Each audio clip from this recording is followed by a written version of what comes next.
ক্লাসটি পরিচালনা করবেন আমাদের রংপুর মেডিকেল কলেজের 5th ইয়ারের শিক্ষার্থী আবু বকর ভাইয়া। আবু বকর আলহামদুলিল্লাহ অনেক ভালো ক্লাস নেয় এবং তার সবসময় প্যাথোলজির প্রতি আলাদা একটা প্যাশন ছিল। সো ইনশাল্লাহ ক্লাস করলে আশা করি তোমরা বুঝতে পারবে। এবং আমাদের সমগ্র কোর্সে প্রায় 16টার মতো ক্লাস থাকবে।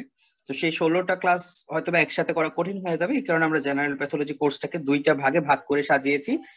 আমাদের প্রথম ভাগে 8টি ক্লাস হবে, সো 8টি ক্লাস থেকে আজকে প্রথম ক্লাস।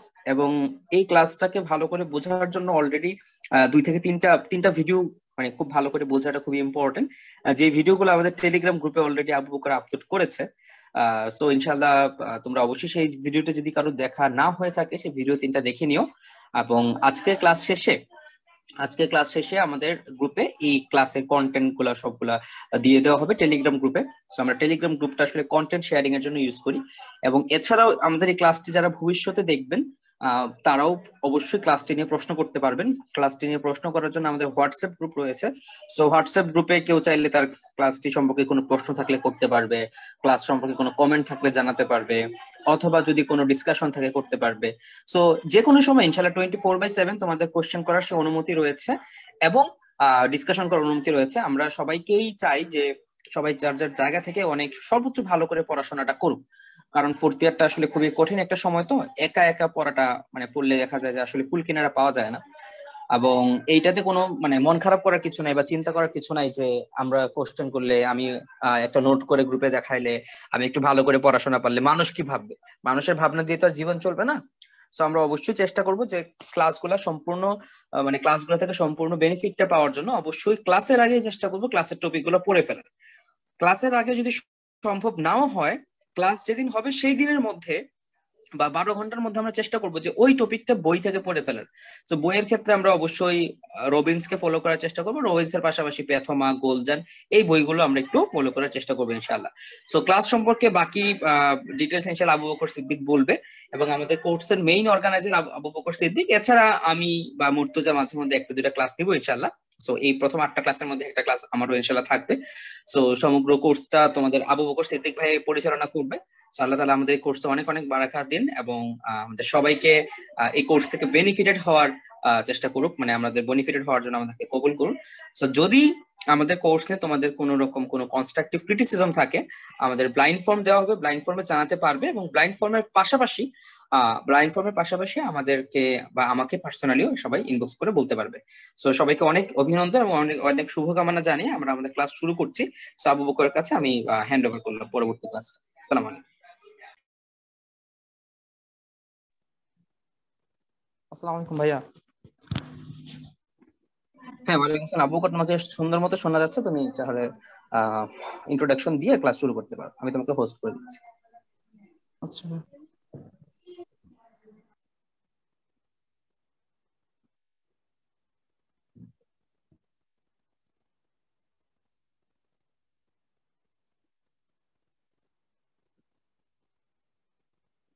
আসসালামু আলাইকুম।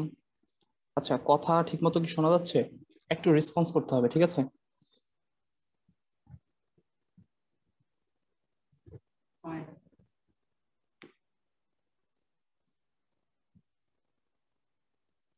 আচ্ছা, স্লাইড ঠিক মতো দেখা যাচ্ছে কিনা আর কথা ঠিক মতো শোনা যাচ্ছে কিনা একটু জাস্ট কেউ যদি কথা বলতে না চায় লিস্ট একটু মেসেজ করে জানালেও হবে।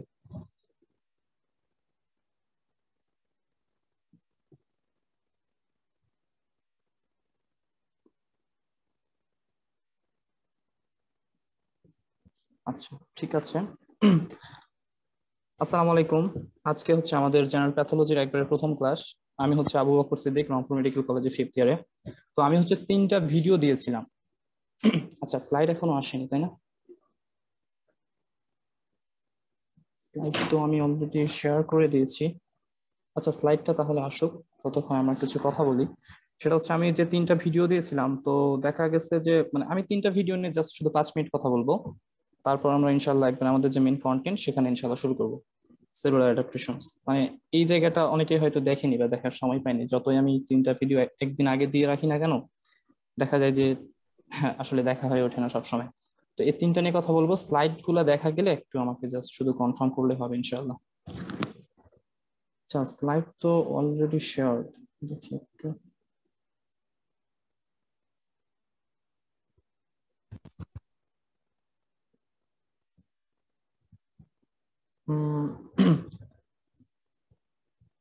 স্ক্রিন কি দেখা যাচ্ছে না? আচ্ছা আমি আবার একটু স্ক্রিন,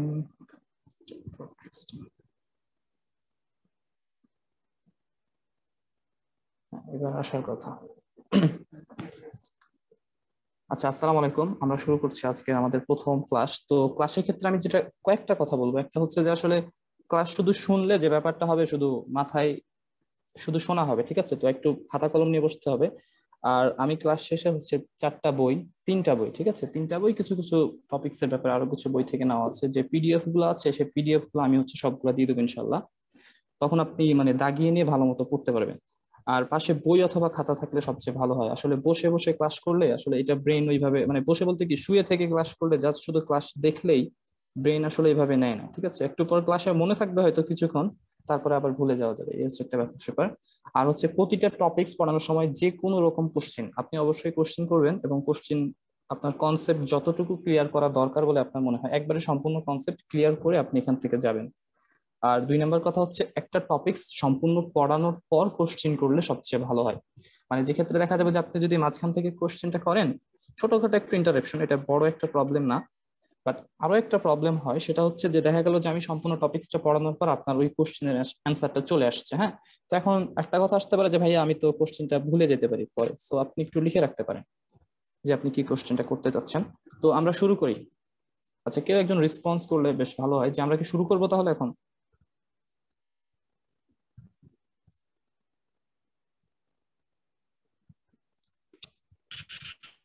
আচ্ছা, ওকে। আসসালামু জি, আলাইকুম। শুরু করেন। আচ্ছা, আমি যেটা তিনটা ভিডিও দিয়েছিলাম, তার মধ্যে প্রথম ভিডিওটা ছিল হচ্ছে যে টিস্যু ফর্মেশন, মানে আমাদের লেভেল অফ অর্গানাইজেশন নামে একটা টার্মিনোলজি আছে। এটা হচ্ছে প্যাথোফিজিওলজি, বায়োলজিক বেসিক, মানে আমাদের পৃথিবীতে যত রকম ডিজিজ আবিষ্কৃত হয়েছে সব ডিজিজের প্যাথোফিজিওলজি মানে জানা যায় এমন একটা বই আছে, ঠিক আছে? অনেক, মানে কত, প্রায় 3000 পেজের মতো বই। বইটা খুবই ভালো একটা বই। তো ওই জায়গাটা এই টপিকসটা সম্পর্কে লেখা আছে, যে মানে আমাদের লেভেল অফ অর্গানাইজেশন, এটা আমরা জানি যে সেলস, টিস্যু, অর্গান এবং সিস্টেম এইভাবে আলটিমেটলি গঠিত হয়। তো আমি একবারে বেসিক মানে সেলুলার বায়োলজি থেকে ডিসকাশন করার ট্রাই করেছিলাম। আচ্ছা, কারো মনে হয় মাইক্রোফোনটা আনমিউট হয়ে গেছিল, মিউট মিউট করে নিলে ভালো। আচ্ছা, টিস্যু ফরমেশনের ক্ষেত্রে যে বলেছিলাম যে একটা টিস্যু আর একটা টিস্যু, মানে টিস্যু বলতে কি, অনেকগুলো সেল একসাথে নিয়ে আলটিমেটলি আমাদের টিস্যু ফরমেশন হচ্ছে, রাইট? তো একটা সেল আর একটা সেলের কাছাকাছি আসতে হবে, এবং আলটিমেটলি তাদের মধ্যে রিকগনাইজেশন থাকতে হবে। এবং টিস্যু ফরমেশনের দুইটা প্রসেস নিয়ে আমি বলেছিলাম, আমি একটু তাড়াতাড়ি যাবো, এটা অলরেডি যেহেতু ভিডিও দেওয়া হয়েছে। যে দুইটা প্রসেস, একটা ছিল মাইটোসিস, মানে সেলুলার পলিফারেশন হবে, মানে সেল ডিভিশন হবে, আরটা হচ্ছে মাইগ্রেশন। আর আরেকটা জিনিস, মাইগ্রেশন নিয়ে আমি কয়েকটা কথা পরে বলবো। এই যেটা বলেছিলাম যে নিউরাল সেল মাইগ্রেট করে, এবং মাইগ্রেট করে যদি না যাইতে পারে তাহলে আলটিমেটলি যে ঘটনাটা ঘটে সেটাকে আমরা বলি কনজেনিটাল মেগাকোলন। মানে নর্মালি কিছু সেল আছে, আমি এই যে ফিগারটা থেকে একটু দেখাই, যে আমাদের মাইটোসিস, মানে নর্মালি একটা সেল থাকে, তার নাম হচ্ছে ফাউন্ডার সেল। এখান থেকে মাইটোসিসের মাধ্যমে অনেকগুলো সেল তৈরি হয়, তারা কাছাকাছি আসে, একটা একটার সাথে রিকগনিশন বা অ্যাডেশনের মাধ্যমে অ্যাডহেয়ার হয়। 2 নাম্বার, তারা হচ্ছে বেসমেন্ট মেমব্রেনের সাথে যুক্ত হয়, এবং এইভাবে আমাদের টিস্যু তৈরি করে অনেকগুলো সেল মিলে, এটাকে বলতেছে মাইটোসিস, ঠিক আছে? আর মাইগ্রেশন হচ্ছে যে জায়গায় টিস্যু ফরমেশন হইতে হবে। একটা টিস্যু এখন ধরতেছে আমি লাংসের টিস্যু ফরমেশন হতে হবে, আমার লাংস তৈরি করতে হবে, বা হচ্ছে হাইন গাটের টিস্যু ফরমেশন করতে হবে, তাহলে ওই জায়গা থেকে কিছু মেডিয়েটরস, কেমিক্যাল মেডিয়েটরস রিলিজ হয়, এবং ওই কেমিক্যাল মেডিয়েটরসটা ধরলাম এই জায়গায় হচ্ছে আমার টিস্যু ফরমেশন হতে হবে। তো এখান থেকে কিছু কেমিক্যাল মেডিয়েটরস রিলিজ হয়। এই কেমিক্যাল মেডিয়েটরস গুলো যেটা করে সেটা হচ্ছে এই যে টিস্যু গুলো আছে না, বা সেলগুলো আছে, এই সেলগুলোকে হচ্ছে মাইগ্রেট করতে হেল্প করে, বা এই সেলগুলোকে টেনে আনে। আমরা যখন ইনফ্লামেশন পড়বো তখন কিছু এরকম ব্যাপার স্যাপার পাবো, যে একটা নিউট্রোফিল কেন সাইট অফ ইনফ্লামেশনে যাচ্ছে, যেখানে আমার প্যাথোলজিটা আছে বা যেখানে আমার একটা ইনফেকশন হয়েছে, সে কেমনে বুঝতেছে, এগুলো হচ্ছে ডেকে নেওয়ার একটা ব্যাপার। আমরা ছোটকালে পড়ছিলাম কেমোটেক্সিস, এই একই রকম মেকানিজম। এই যে কেমোটেক্সিস এর কথা লেখা আছে, কেমোটেক্সিস এর মাধ্যমে টেনে নেয়, একটা হচ্ছে কন্ট্যাক্ট গাইডেন্স এর মাধ্যমে। তো আলটিমেটলি এইভাবে হচ্ছে মাইগ্রেশনের মাধ্যমে ঘটনাটা ঘটে। আমার ভিডিওতে আমি আরো মানে এলাবোরেটলি বলেছি। তো যদি কোনো কারণে এসব সেল সেখানে না যেতে পারে, তখন দেখা যায় যে আলটিমেটলি মাইগ্রেশন ডিফেক্ট হয়, বা সেটাকে আমরা বলি, তার মধ্যে একটা হচ্ছে কনজেনিটাল মেগাকোলন। নিউরাল সেল যদি হাইনগাটে না যেতে পারে তখন তাকে আমরা বলি কনজেনিটাল মেগাকোলন। আর তারপর আমরা বলেছিলাম যে স্টেম সেল নিয়ে, যার হচ্ছে সেলফ রিনল এবং মাল্টিপটেন্ট। স্টেম সেল এমন একটা সেল যার কোনো মানে সে মারা যায় না, এমন একটা সেল। সে একটা সেল থেকে আরেকটা সেলে ডিফারেন্সিয়েটেড হয়, এবং আরেকটা সেল থেকে তার নিজের প্রোজেনি তৈরি করে, ঠিক আছে? এরকম আমরা বলেছিলাম স্টেম সেল নিয়ে, এই যে স্টেম সেল নিয়ে যখন বলেছিলাম তারা হচ্ছে undifferentiated cell, different types of সেলে কনভার্ট হতে পারে। আর দুই রকম মেকানিজম আছে তার সেলফ রিনিউয়ালের, একটা হচ্ছে অ্যাসিমেট্রিক্যাল ডিভিশন এটা, আর একটা হচ্ছে সিমেট্রিক্যাল ডিভিশন। সিমেট্রিক্যাল ডিভিশনের ক্ষেত্রে দুইটা সেল থেকে তার হচ্ছে কি হয়, সেলফ রিনিউয়াল হয়। আর যেটা অ্যাসিমেট্রিক ডিভিশন সেখান থেকে শুধু একটা সেল থেকে হয়, যেটা আমি এখানে বলেছি। আর এগুলো সব হচ্ছে আমাদের রবিনসন কট্রানে দেওয়া আছে। হ্যাঁ, আর দুই রকম স্টেম সেল, একটা হচ্ছে এমব্রায়োনিক স্টেম সেল, মানে জন্মগ্রহণের আগে, ঠিক আছে, এমব্রায়োনিক অবস্থায় যে স্টেম সেল গুলো ছিল সেটা। এবং এই এমব্রায়োনিক স্টেম সেল গুলো লক্ষ্য করলে দেখবেন আমাদের যে দুইটা সেল, মানে জাইগোট, শুক্রাণু এবং ডিম্বাণু, এখান থেকে তো আলটিমেটলি ফুল বডিটা তৈরি হয়েছে, তাই না? ফুল হিউম্যান বডিটা তৈরি হয়েছে। সো আলটিমেটলি আচ্ছা, একটা কথা সেটা হচ্ছে যে লাইভে কি কেউ আছে? লাইভে দেখতে হবে যে আমার স্লাইড গুলো আসলে হরাইজন্টালি দেখাচ্ছে নাকি ছোট ছোট দেখাচ্ছে। এটা একটা ইম্পর্টেন্ট ব্যাপার, পরে ছোট হয়ে গেলে আবার মুশকিল। আচ্ছা, আমি এটা একটু কনফার্ম করি। আচ্ছা, ঠিকঠাকই দেখার কথা আসলে, যেহেতু এখানে ঠিকঠাক দেখাচ্ছে অ্যাটলিস্ট। আচ্ছা যাই হোক, বলি তারপরে। সেটা হচ্ছে টটি পটেনশিয়াল মানে টোটাল পটেনশিয়াল, ঠিক আছে? কয়েক রকম কথাবার্তা আমরা ভাববো যে টটি পটেনশিয়াল সেল লংজিটিউডাল। আচ্ছা, তাহলে তো ঠিক থাকার কথা, তাই না? আমি কিন্তু ভার্টিক্যালি ধরে আছি, হরাইজন্টালি কিন্তু ধরি নাই। সো ঠিক থাকার কথা। আচ্ছা, কে যেন একজন বলছিলাম, একটু দেখে নিই।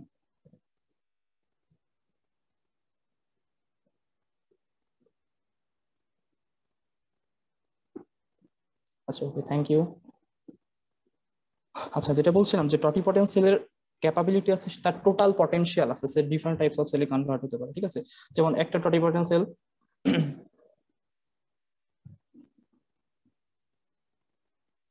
এই যে টটি পটেনশিয়াল আছে না, টটি পটেনশিয়াল থেকে সে কনভার্ট হচ্ছে আমাদের প্যানক্রিয়াটিক আইলেটস অফ ল্যাঙ্গারহ্যান্স বা হেপাটোসাইট, ঠিক আছে? যে কোনো রকম সেলে সে কনভার্ট হতে পারতেছে।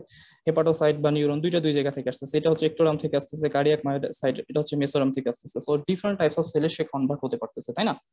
সো এটাকে আমরা বলছি টোটাল পটেনশিয়াল স্টেম সেল, এবং এগুলো হচ্ছে এমব্রায়োনিক স্টেম সেল গুলো। আর অ্যাডাল্ট স্টেম সেলের ভিতরে আমি বলেছিলাম যে বোন ম্যারোতে থাকে হেমাটোপয়েটিক স্টেম সেল, লিভারে যে ক্যানেল অফ হেরিংস, আমরা হিস্টোলজি যেটা ছিল লিভারে সে জায়গায় ছিল, স্কিনে হচ্ছে বেজাল লেয়ারে থাকে, আবার ইন্টেস্টাইনে ক্রিপস অফ লিভার কুইন এরকম যে ছিল না, এই জায়গাগুলোকে বলা হয়তো ক্রিপস অফ লিভার কুইন থাকে।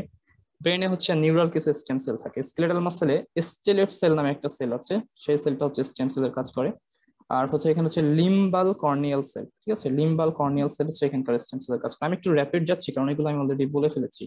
আর কার্ডিয়াক মাসেল নিয়ে আমি এটা নিয়ে একটু পরে বলবো। এখানে 4 রকম স্টেম সেল পাওয়া যায়। ইউজুয়ালি কার্ডিয়াক মাসেল কিন্তু রিজেনারেট করে না বা সে কিন্তু সেল ডিভিশন করে না, কিন্তু কিছু রিসেন্ট তথ্য আছে যেটাকে বলা হয় যে না, কার্ডিয়াক মাসেল হয়তো হচ্ছে রিজেনারেট করে, এবং এর পিছনে কিছু যুক্তি আছে, ঠিক আছে? আচ্ছা, আমরা একটু সামনের দিকে আগাই। আমি এখানে বলে দিয়েছিলাম যে স্টেম সেল নিয়ে যেগুলো কথাবার্তা আমি যা বলেছি সব এখানে আছে। আর টিস্যু রিজেনারেশনের ক্ষেত্রে আমরা 3 রকম সেলের কথা বলেছিলাম, যে একটা টিস্যু রিপেয়ার করবে নাকি রিজেনারেট করবে, বা according to the power of replication টিস্যুকে আমরা 3 ভাগে ভাগ করি। একটা বলেছিলাম labile tissue, stable tissue and permanent tissue, ঠিক আছে? তো ল্যাবাইল টিস্যু গুলো হচ্ছে র্যাপিডলি, মানে এটা হচ্ছে কন্টিনিউয়াসলি ডিভাইডেড, সবসময় ডিভিশন চলতে থাকে এখানে। আর এখানে মেনলি হাইপারপ্লাসিয়া হয়। আর এখানে শুধু জাস্ট উদাহরণগুলো দেওয়া আছে কোথায় কোথায়, এটা একটু দেখে নেবেন। আর স্টেবলটা হচ্ছে ইউজুয়ালি নর্মাল কন্ডিশনে এরা কখনো হচ্ছে আপনার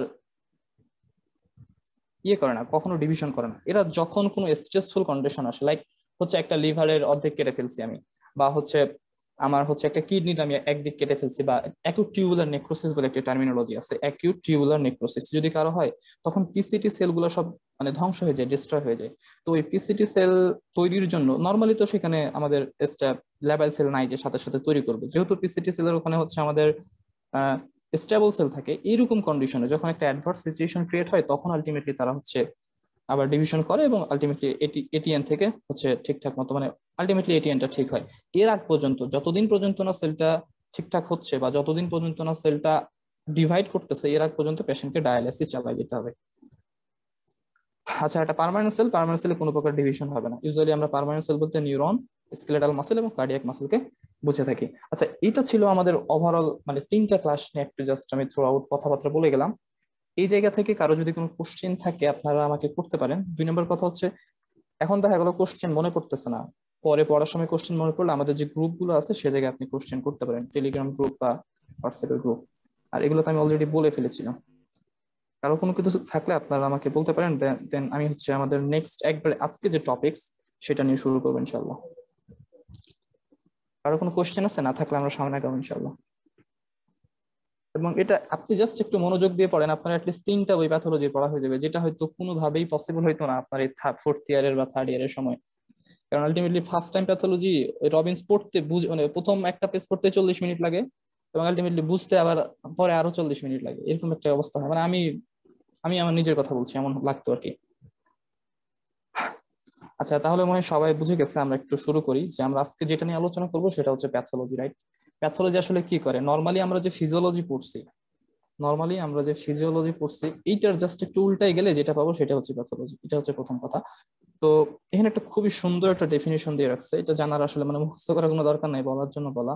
the pathology is study of structural, biochemical and functional. Structure change হয়ে গেছে, ঠিক আছে? কোনো একটা সেলের অর্গানের যদি ডিজিজ হয় তার স্ট্রাকচার চেঞ্জ হয়ে যাবে, মরফোলজি চেঞ্জ হয়ে যাবে, ঠিক আছে না? আবার বায়োকেমিক্যাল চেঞ্জ, আমি যদি এখন একটু চিন্তা করি যে হার্টের কথা, হার্টে যদি কারো হার্ট অ্যাটাক হয় তাহলে সেখান থেকে আমরা একটা টেস্ট করতে দিই ট্রোপোনিন আই, ঠিক আছে? কারণ হার্টের মাসেলের ভিতরে ট্রোপোনিন আই এই প্রোটিনটা থাকে। তাহলে বায়োকেমিক্যাল চেঞ্জ, আমরা ট্রোপোনিন আই দেখে বুঝি যে তার মাইক্রো ইনফ্রাকশন হয়েছে। আবার ফাংশনাল চেঞ্জ, নর্মালি হার্টের ক্ষমতা কি ছিল? কন্ট্রাকশন করা। সেই সময় হার্ট কিন্তু তার কন্ট্রাক্টাইল প্রপার্টি হারাই ফেলবে, যে রিজিয়ন বরাবর নেক্রোসিস বা হচ্ছে গিয়ে মাইক্রো ইনফ্রাকশন হয়েছে সেই রিজন বরাবর কাজ করতে পারবে না। Functional change. তো আলটিমেটলি দেখেন, the structural, biochemical and functional change in the সেলসে হতে পারে, মাইক্রোডিয়াল সেলস, মাইক্রোডিয়াল টিস্যুতে হতে পারে, ফুল একটা হার্টে হতে পারে, দ্যাট আন্ডারলাইং দ্য ডিজিজ, একটা ডিজিজকে ইন্ডিকেট করতেছে। মানে একটা ডিজিজ হওয়ার জন্য একটা স্ট্রাকচারের, সেই জায়গার হতে পারে, সেটা সেল হতে পারে, টিস্যু হতে পারে, অর্গান হতে পারে, সেই জায়গার যে চেঞ্জ, কোথাও কিরকম change, structural change, biochemical change এবং ফাংশনাল চেঞ্জ, এই 3 রকম মোটামুটি চেঞ্জ নিয়ে যে জায়গায় আলোচনা করতেছে সেটাকে আমরা বলতেছি প্যাথোলজি। আচ্ছা, এটা আসলে সে কিভাবে বোঝায়? প্যাথোলজি আসলে এগুলো কিভাবে ডিফাইন করে যে একটা ডিজিজ হচ্ছে, এটাকে সে আসলে কিভাবে ডিফাইন করতেছে? ডিফাইনের মেকানিজমটা হচ্ছে এমন, কোনো একটা বডিতে কোনো একটা যদি ইনফেকশন, ইনফ্লামেশন বা যে কোনো রকম প্যাথোলজি, কোনো অসুখ যদি আসে বা ডিজিজ হয়, তো হওয়ার সাথে সাথে যে জায়গায় ডিজিজটা হবে সে জায়গার মরফোলজিক চেঞ্জ হয়ে যাবে, মানে দেখতে আলাদা রকম হয়ে যাবে। একটা মানুষ যদি ক্যান্সার হয় তাহলে তার কি হয়ে যায়? সে ক্যাকেকশিক হয়ে যায়, একবারে শুকায় যায়, ওয়েট লস হয়ে যায়, তাই না? ওয়েট লস হয়ে যায়। তো এটা তো একটা মরফোলজিক চেঞ্জ, আমি একটা মানুষ দিয়ে বোঝালাম, এরকম প্রতিটা অর্গানের মরফোলজিক চেঞ্জ হয়।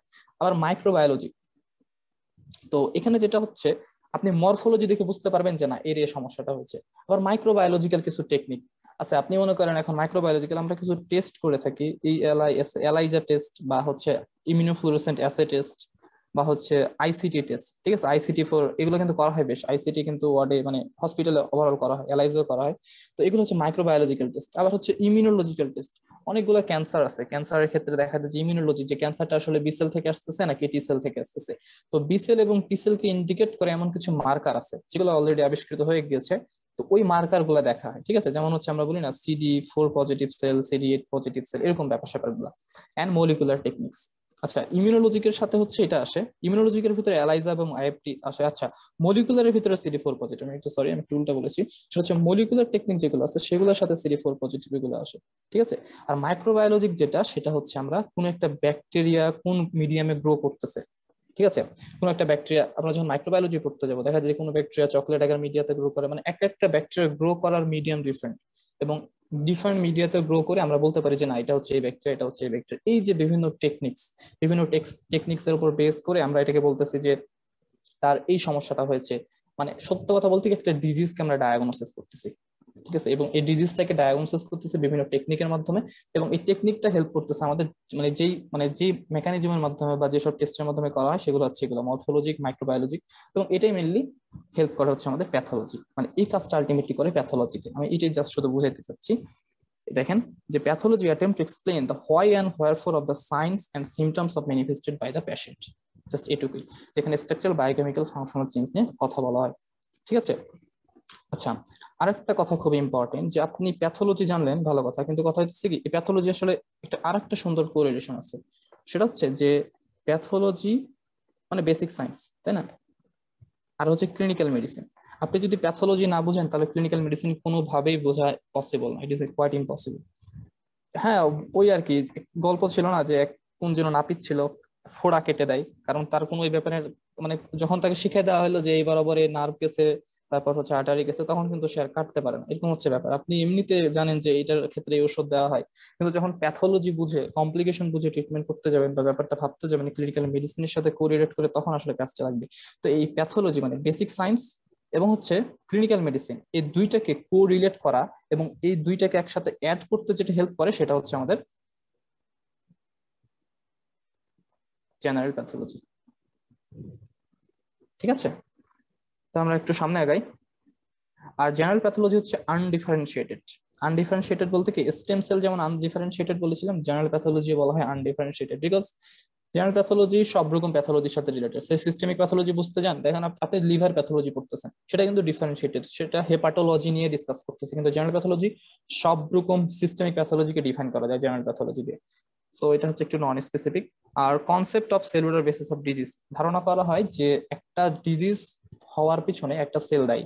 মানে একটা সেলের যখন মলিকুলার বা স্ট্রাকচার অল্টারেশনটা হয়ে যায়, তখন আলটিমেটলি এসব ডিজিজ ডেভেলপ করে। ঠিক আছে, তো একটা ডিজিজ ডেভেলপ করার মোট 5টা ধাপ আছে। ঠিক আছে, 5টা ধাপে আমরা দেখতে পাই, আলটিমেটলি আমরা এই জায়গাটা দেখি। ঠিক আছে, এই জায়গাটা ক্লিনিক্যাল ম্যানিফেস্টেশন।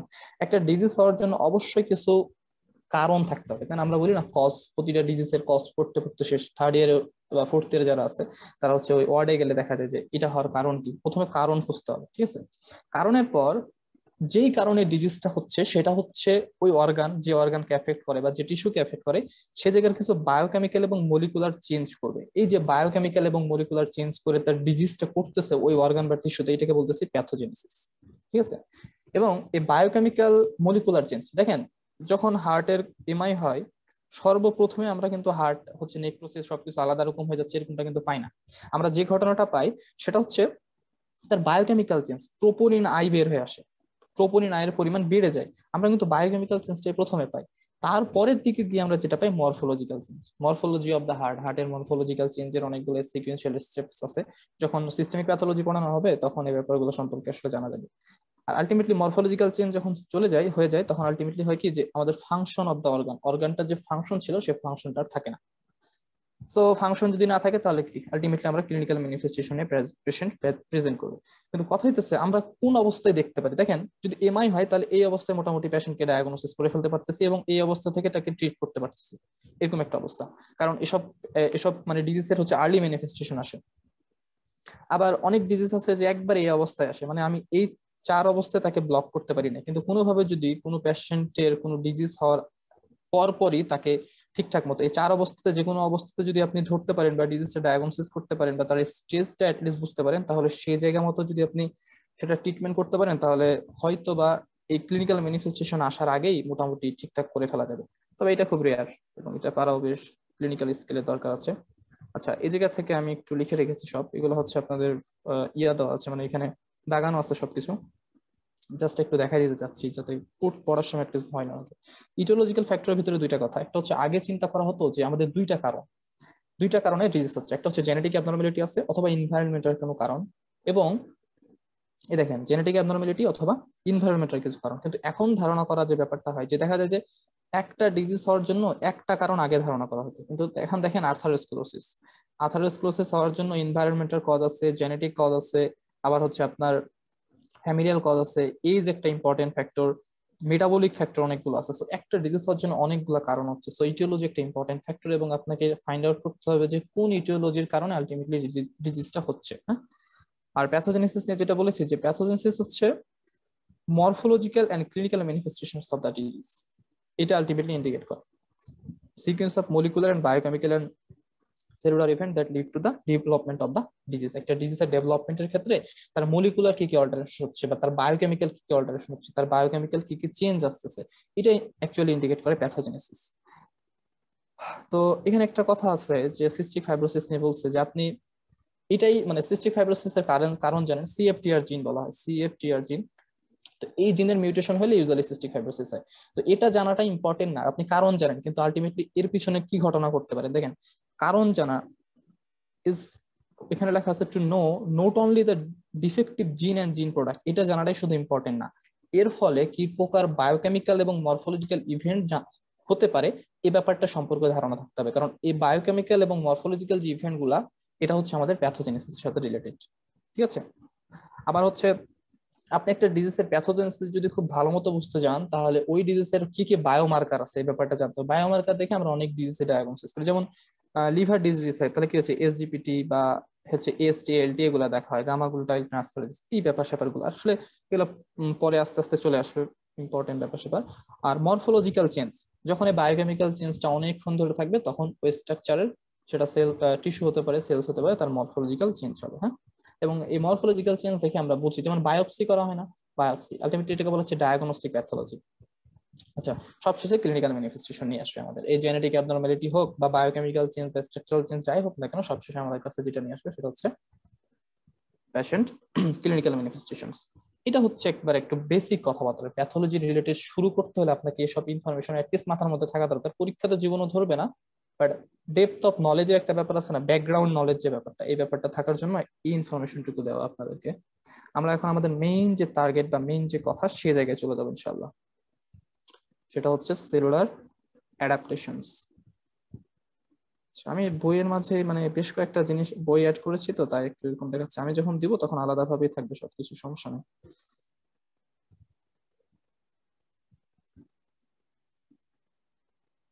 আচ্ছা, এ পর্যন্ত যে বলছি, এ পর্যন্ত কি বোঝা গেছে? আমরা আরো ইন্টারেস্টিং তথ্য জানবো ইনশাল্লাহ। আচ্ছা, এখানে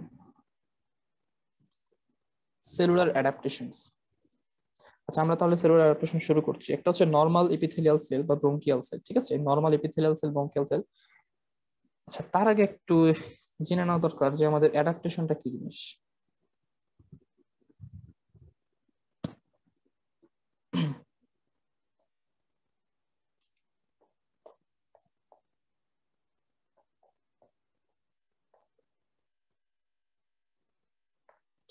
আচ্ছা, যেটা বলছিলাম সেটা হচ্ছে একটা নর্মাল সেল, নর্মালি যখন একটা সেল থাকে, এটা যদি একটা নর্মাল সেল হয়, তো সে জায়গায় যদি কোনো স্ট্রেসফুল কন্ডিশন আছে, লাইক আমি যদি একটা হার্টের সেল ধরি, নর্মালি কারো হাইপার টেনশন নাই, ইটস ওকে, কোনো প্রকার কোনো প্রবলেম নেই। কিন্তু কারো যদি হাইপার টেনশন হয়, মানে প্রেশার বেশি হয়ে যায়, প্রেশার বেশি মানে কি, আমাদের কার্ডিয়াক আউটপুট বাড়ছে এবং আলটিমেটলি হাইপার টেনশন মানে আলটিমেটলি ধরলাম যে তার হচ্ছে আফটার লোড বেড়ে গেছে।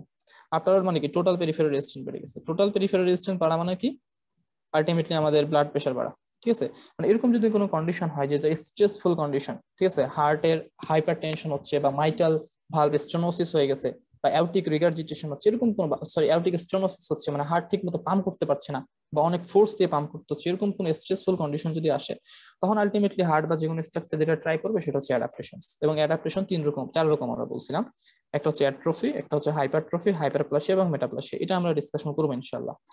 আবার এমন কোনো যদি ঘটনা ঘটে যে ইনজুরিয়াস স্টিমুলাস, সেটা হতে পারে ফিজিক্যাল, হতে পারে কেমিক্যাল, সেটা হচ্ছে ইনফেকশিয়াস হতে পারে, ইমিউনোলজিক্যাল হতে পারে, এটা সেল ইনজুরিতে যে ডিসকাস করবো।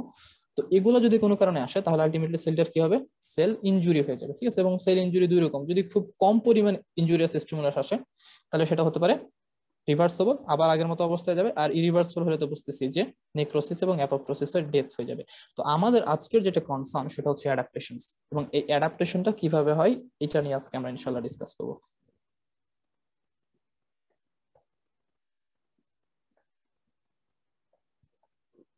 আচ্ছা, এই দেখেন যে একটা নর্মাল সেল, এই নর্মাল সেলটা থেকে মোট, মানে এখানে 5 রকম ঘটনা দেওয়া আছে, কিন্তু রবিনস হচ্ছে 4 রকম বলা। আমরা ডিসপ্লেসিয়াটা নিউপ্লেসিয়ার সাথে আলোচনা করবো ইনশাআল্লাহ। তো নর্মাল যে ব্রোঙ্কিয়াল এপিথেলিয়াল সেলটা আছে না, নর্মাল ব্রোঙ্কিয়াল এপিথেলিয়াল সেল সে কি হতে পারে, তার যখন অনেক বেশি স্ট্রেসফুল কন্ডিশন আসবে, অনেক বেশি stressful condition like hyper tension হচ্ছে, এটা ধরলাম এটা একটা ব্রোঙ্কিয়াল এপিথেলিয়াল না ধরে এটাকে আমি একটা কার্ডিয়াক এপিথেলিয়াল সেল ধরি, কার্ডিয়াক সেল ধরি, ঠিক আছে, কার্ডিয়াক মায়োসাইট। তখন আলটিমেটলি যখন কোনো কারণে হাইপার টেনশন হবে, তার সেলগুলো কি করবে, সেগুলো প্রলিফারেট করবে, সাইজে বড় হবে। ঠিক আছে, এটাকে বলতেছে হাইপারট্রফি। আবার কার্ডিয়াক মাসলে তো হাইপারপ্লাসিয়া হয় না, সেক্ষেত্রে যেগুলো হাইপারপ্লাসিয়া হয় সেদের ক্ষেত্রে দেখা যাচ্ছে সেলের নাম্বার বাড়তেছে। মানে আমি এটা বলতে চাচ্ছি যে ইনক্রিজ সেল সাইজ এটাকে বলতেছে হাইপারট্রফি, ইনক্রিজ সেল নাম্বার এটাকে বলতেছে হাইপারপ্লাসিয়া। আর সেলের সাইজটা যদি কোনো কারণে ছোট হয়ে যায় তাহলে তাকে বলছে অ্যাট্রফি। এই তিনটাই হয় না, একবারে ডিফারেন্ট টাইপ অফ একটা সেল তৈরি হয়ে গেছে। এটা যে সেল ছিল দেখেন 4 রকম একটা সুন্দর 4 কোনা সেল, আর এটা কি রকম একটা অবস্থা, মানে ডিফারেন্ট টাইপস অফ সেল, মানে তার লাইনিং এপিথেলিয়ামই চেঞ্জ হয়ে গেছে। ঠিক আছে, এরকম যদি কোনো কন্ডিশন আসে তাহলে তাকে আমরা বলতেছি মেটাপ্লাসিয়া। এখানে লিখে রাখা হচ্ছে, দেখেন হাইপারট্রফি মানে হচ্ছে ইনক্রিজ সাইজ, হাইপারপ্লাসিয়া মানে ইনক্রিজ ইন নাম্বার, আর অ্যাট্রফি মানে হচ্ছে ডিক্রিজ সাইজ এন্ড নাম্বার, দুইটাই কিন্তু কমতেছে। আর মেটাপ্লাসিয়া মানে চেঞ্জিং লাইনিং এপিথেলিয়াম। এটা একটু ইম্পর্টেন্ট ব্যাপার। আচ্ছা, হাইপারট্রফি নিয়ে এখন আমরা একটু কথা বলবো। হাইপারট্রফির ক্ষেত্রে এগুলো হচ্ছে আমি ডেফিনিশনটা রবিন্স থেকে নিয়েছি, কারণ ডেফিনিশন বিভিন্ন জায়গায় বিভিন্নটা চললেও অ্যাটলিস্ট রবিন্সের ডেফিনিশনটা তো অ্যাটলিস্ট অ্যাপ্রোপ্রিয়েট, তাই না? তো হাইপারট্রফির ক্ষেত্রে কি বলছি, এই জায়গায় হচ্ছে আমাদের কি হবে, increase in the size of the cell, মানে সেলের সাইজটা বাড়বে, নাম্বার কিন্তু বাড়তেছে না, সেলের সাইজটা বাড়তেছে। তো সেলের যদি সাইজ বাড়ে তাহলে অর্গানেরও কি হবে, সাইজ বেড়ে যাবে, এটাই বলতেছে hypertrophy. Hypertrophy refers to an increase in size of the cells that result in increase in size of the affected organ। তো একটা সেলের যদি সাইজ বাড়তে হয় তাহলে তার অবশ্যই সেলুলার অর্গানেলিস গুলো বাড়া উচিত বা বাড়তে হবে, তাই না? বাস ওদেরও তো সাইজ গুলো বাড়তে হবে, তাই না? একটা সেল আছে, আমি ধরলাম এটা একটা সেল, তো এর সাইজ যদি এমন বড় হতে হয় তাহলে তার যে ডিএনএটা ছিল, তার যে আরএনএটা ছিল, বা তার যে mitochondria, endoplasmic reticulum, Golgi apparatus ছিল, এগুলোর সাইজও তো বাড়তে হবে। তো আলটিমেটলি এই সাইজগুলো বাড়ার জন্য যেটা ইম্পর্টেন্ট সেটা হচ্ছে আমাদের প্রোটিন সিনথেসিস করতে হবে। এগুলা কি, সবই তো প্রোটিন, তাহলে প্রোটিন সিনথেসিস করতে হবে। আর এই প্রোটিন সিনথেসিস করতে গেলে জেনেটিক অ্যাক্টিভেশন হতে হবে, ঠিক আছে? এটা প্যাথোমা থেকে নেওয়া ইনফরমেশনটা। সেটা হচ্ছে যে হাইপারট্রফি হওয়ার যে মেকানিজম, একবারে গ্রস মেকানিজম, সেটা হচ্ছে কি, যে সেলে হাইপারট্রফি হতে হবে সেখানে কিছু স্টিমুলেশন যাবে এবং সেখানকার ডিএনএ এর যে জিন আছে সে জিনটা অ্যাক্টিভেট হবে। জিন অ্যাক্টিভেশন হয়ে প্রচুর প্রোটিন সিনথেসিস করবে এবং এই প্রোটিনগুলো আলটিমেটলি এন্ডোপ্লাজমিক রেটিকুলামের সাইজ বড় করবে বা প্রচুর এন্ডোপ্লাজমিক রেটিকুলাম তৈরি করবে, মাইটোকন্ড্রিয়া তৈরি করবে, গোলগি অ্যাপারেটাস তৈরি করবে এবং আলটিমেটলি একটা সময় সেলটা কি, সেলের সাইজটা কি হবে, বড় হয়ে যাবে, ঠিক আছে? তো এটা হচ্ছে আমাদের গ্রস একটা মেকানিজম হাইপারট্রফির ক্ষেত্রে। আর ইনফরমেশনটা হচ্ছে খুব ইম্পর্টেন্ট, এটা মাথার মধ্যে রাখতে হবে। ইউজুয়ালি ওইভাবে ধরে না, বাট এটা হচ্ছে আপনি যদি কোনো পরীক্ষা দিতে যান, ভালো এক্সাম, সেক্ষেত্রে ইনফরমেশনটা কাজে লাগবে। যে মেকানিজম অফ হাইপারট্রফি, কি মেকানিজমে এই হলো, যে আপনাকে জিজ্ঞেস করতেছে যে হার্টের যে হাইপারট্রফি হলো ডিউ টু দা হাইপারটেনশন, তাহলে এই মেকানিজমটা কি, ঠিক আছে? এটা হচ্ছে একটা ব্যাপার। তো এটা হচ্ছে কথা। এখানে কিছু কথা লেখা আছে, দ্য নিউক্লিয়াস হাইপারট্রফাইড, যখন হাইপারট্রফি হতে হয় কোনো সেলে, তার নিউক্লিয়াসটা হাইপারট্রফি হয়ে যায় আর increase synthesis of the DNA, DNA synthesis বাড়ে। সো ডিএনএ সিনথেসিস বাড়লে সে জায়গার প্রোটিন সিনথেসিস বাড়বে ট্রান্সলেশনের মাধ্যমে। সো আলটিমেটলি সেলটা সাইজে বাড়বে। এখানে কিছু কথা লেখা আছে, এন্ডোপ্লাজমিক রেটিকুলাম, মায়োফাইব্রিল। আচ্ছা, 2 নম্বর হচ্ছে কজ। কজ হচ্ছে যে ইনক্রিজ ফাংশনাল ডিমান্ড। আপনার মানে যখন তখন তো আর হাইপারট্রফি হবে না। হ্যাঁ, হাইপারট্রফি হওয়ার কিছু ফিজিওলজিক্যাল কারণ আছে, ফিজিওলজিক্যাল কারণগুলো আমি একটু পরে বলতেছি।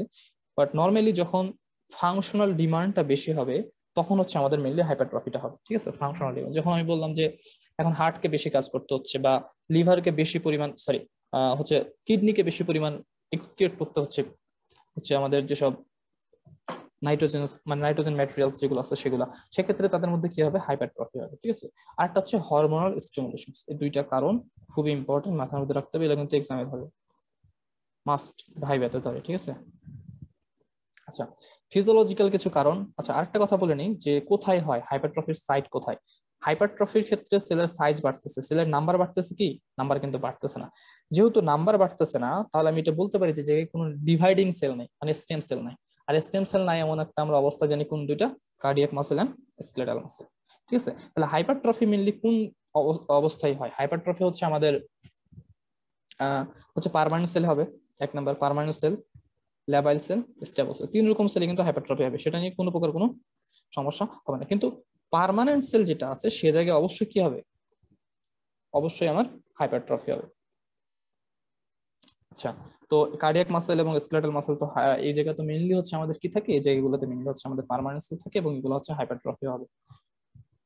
এখন আমরা একটু টাইপসে যাব। টাইপসটা কিন্তু বোথ রিটেন এক্সাম এবং ভাইভা এক্সাম দুইটার জন্য খুবই খুবই ইম্পর্টেন্ট, ঠিক আছে? টাইপসটা তো 2 রকম টাইপস আছে, একটা হচ্ছে ফিজিওলজিক্যাল টাইপ, একটা হচ্ছে প্যাথোলজিক্যাল টাইপ। তো বিভিন্ন বইয়ে বিভিন্ন রকম দেওয়া, এটা হচ্ছে রবিন্স থেকে নেওয়া। আমি আরেকটা বই হচ্ছে, ওই হর্ষমোহন নামে একজন রাইটার আছে, বেশ ভালো বই ওনার বইটা, হ্যাঁ, ওই বইটা একটু দেখতে পারেন আপনারা। সেটা হচ্ছে স্কেলেটাল মাসেল পাম্পিং। যখন কেউ হচ্ছে কেউ যদি জিম করে, ঠিক আছে, কেউ যদি জিম করে বা হচ্ছে কেউ যদি এক্সারসাইজ করে, তখন আলটিমেটলি তার স্কেলেটাল মাসেল হাইপারট্রফি হয়ে যায়। এবং এই হাইপারট্রফি হওয়ার মেকানিজমটা হচ্ছে এমন যে যখন কেউ জিম করে তখন তার কিছু চ্যানেল দিয়ে হচ্ছে আয়রন সেলের ভিতরে ঢুকে, ঠিক আছে? আয়রন সেলের ভিতরে ঢুকে এবং আয়রন হচ্ছে সেলুলার, মানে সেলের সাইজ বাড়ায়। আলটিমেটলি পলিফারেশন বলতে কি, পলিফারেশন বলে ভুল হবে, যে আলটিমেটলি হচ্ছে সেলের সাইজটা সে বাড়াতে হেল্প করে আয়রন পাম্পিং এর মাধ্যমে। আর ইউটেরাস ডিউরিং প্রেগনেন্সি, যখন প্রেগনেন্ট থাকে কেউ তখন তার কি ইস্ট্রোজেন অনেক বেশি থাকে, ইস্ট্রোজেন লেভেল অনেক বেশি থাকে। আর ইউটেরাসের যে স্মুথ মাসেল আছে, এই স্মুথ মাসেলে এস্ট্রোজেনের জন্য কি থাকে, রিসেপ্টর থাকে, তাই না? এস্ট্রোজেনের জন্য রিসেপ্টর থাকে এবং এস্ট্রোজেনটা এখানে এসে বাইন্ড করে এবং আলটিমেটলি এটা হচ্ছে মানে কিছু ট্রান্সক্রিপশন ফ্যাক্টর তৈরি করে, এবং ওই ট্রান্সক্রিপশন ফ্যাক্টর গুলা আমাদের স্মুথ মাসেল কি করবে, কিছু প্রোটিন তৈরি করবে, যে প্রোটিন গুলো হচ্ছে আমাদের স্মুথ মাসেলের হাইপারট্রফি করবে ইউটেরাসের। একই রকম মেকানিজম সেটা হচ্ছে ব্রেস্টের ক্ষেত্রে হয় ডিউরিং ল্যাকটেশন। ল্যাকটেশন মানে কি, একটা কাজ চলতেছে, অনেকক্ষণ ধরে একটা কাজ চলতেছে। সো এটা হওয়ার কারণটা হচ্ছে প্রোল্যাকটিন এবং এস্ট্রোজেন, এই ল্যাকটেশনের সময়ও যেহেতু একটা এক্সট্রা ওয়ার্ক চলতেছে, সুতরাং এই সময় হচ্ছে ল্যাকটেশন হচ্ছে প্রোল্যাকটিন এবং এস্ট্রোজেন স্টিমুলেশনের কারণে, কারণ তার ওখানে রিসেপ্টর আছে। ব্রেস্ট যে এপিথেলিয়াল সেল আছে সে জায়গায়, ডাক্টাল সেল এবং এপিথেলিয়াল সেল সে জায়গায় হচ্ছে আমাদের প্রোল্যাকটিন এবং এস্ট্রোজেনের জন্য রিসেপ্টর আছে, সেখানে বাইন্ড করে আলটিমেটলি হচ্ছে ব্রেস্টের হাইপারট্রফি হচ্ছে। এটা হচ্ছে ফিজিওলজিক্যাল হাইপারট্রফি। এবং প্যাথোলজিক্যাল হাইপারট্রফির ভিতরে এখানে একটা কথা লেখা আছে রবিনসে, সেটা হচ্ছে হার্টে হয়, ঠিক আছে। ভেন্ট্রিকুলার হাইপারট্রফি যেটা হয় হাইপারটেনশনের কারণে। আচ্ছা, কারো মনে হয় মাইকটা আনমিউট হয়ে গেছে, একটু যদি মিউট করতো তাহলে। আচ্ছা, যাই হোক, চলে গেছে। আচ্ছা, এই জায়গাটা দেখেন, খুবই দামি কথা কয়েকটা লেখা আছে, একটু শুধু ভালো মতো নোটিস করলে হবে যে pathologic hypertrophy, hypertrophy of the cardiac muscle. তো hypertrophy of the cardiac muscle হওয়ার কি সিস্টেমিক হাইপারটেনশন। আচ্ছা, সিস্টেমিক হাইপারটেনশন নিয়ে একটু যদি বলি, হাইপারটেনশন মানে কি, তার টোটাল পেরিফেরাল রেজিস্ট্যান্স বাড়ছে, অথবা what is BP, BP is equals to cardiac output into total peripheral resistance, তাই না। তো আইদার কার্ডিয়াক আউটপুট বেড়ে গেছে অথবা টোটাল পেরিফেরাল রেজিস্ট্যান্স বেড়ে গেছে। তো ধরলাম যে তার বিপি বেড়ে গেছে, সিস্টেমিক হাইপারটেনশন। তাহলে দুইটা যদি বাড়ে, এটা যদি বাড়ে বা এটাও যদি বাড়ে, মানে তার ওয়ার্কলোড অনেক বেশি, তাকে অনেক বেশি পাম্প করতে হচ্ছে, একই সাথে অনেক বেশি ফোর্সে পাম্প করতে হচ্ছে, কারণ টোটাল পেরিফেরাল রেজিস্ট্যান্স যদি বেশি থাকে তাহলে তার আফটার লোড বেশি। আচ্ছা, আমি একটু ফিজিওলজি পড়াচ্ছি। আফটার লোড বেশি, তো আফটার লোড যদি বেশি হয় তাহলে হার্টের লেফট ভেন্ট্রিকলকে অবশ্যই অনেক বেশি ফোর্সে কি করতে হবে, পাম্প করতে হবে, এবং এই বেশি ফোর্সে পাম্প করতে যে আলটিমেটলি হার্টের হাইপারট্রফি হয়ে যাবে। তাকে বেশি শক্তি জেনারেট করতে হবে, কারণ বেশি শক্তি জেনারেট করতে গেলে বেশি লোকবল দরকার, আলটিমেটলি তার শক্তি বাড়ানোর জন্য তার সে নিজে হাইপারট্রফি করতে পারে। আর ভালভুলার ডিজিজ যেগুলো আছে, কারো যদি এটা যদি হার্ট আমি চিন্তা করি, তো এখানে আমি যদি ধরি এখানে অ্যাওটা আছে, অ্যাওটিক স্টেনোসিস যদি হয়, তাহলে এখান থেকে যত ফোর্সে, যে ফোর্সে নর্মালি আমি আমার স্ট্রোক ভলিউমটা হয় তার চেয়ে অনেক বেশি ফোর্সে এবং অনেক বেশি ভালো মতো চাপ দিতে হবে যদি অ্যাওটিক স্টেনোসিস থাকে। আচ্ছা,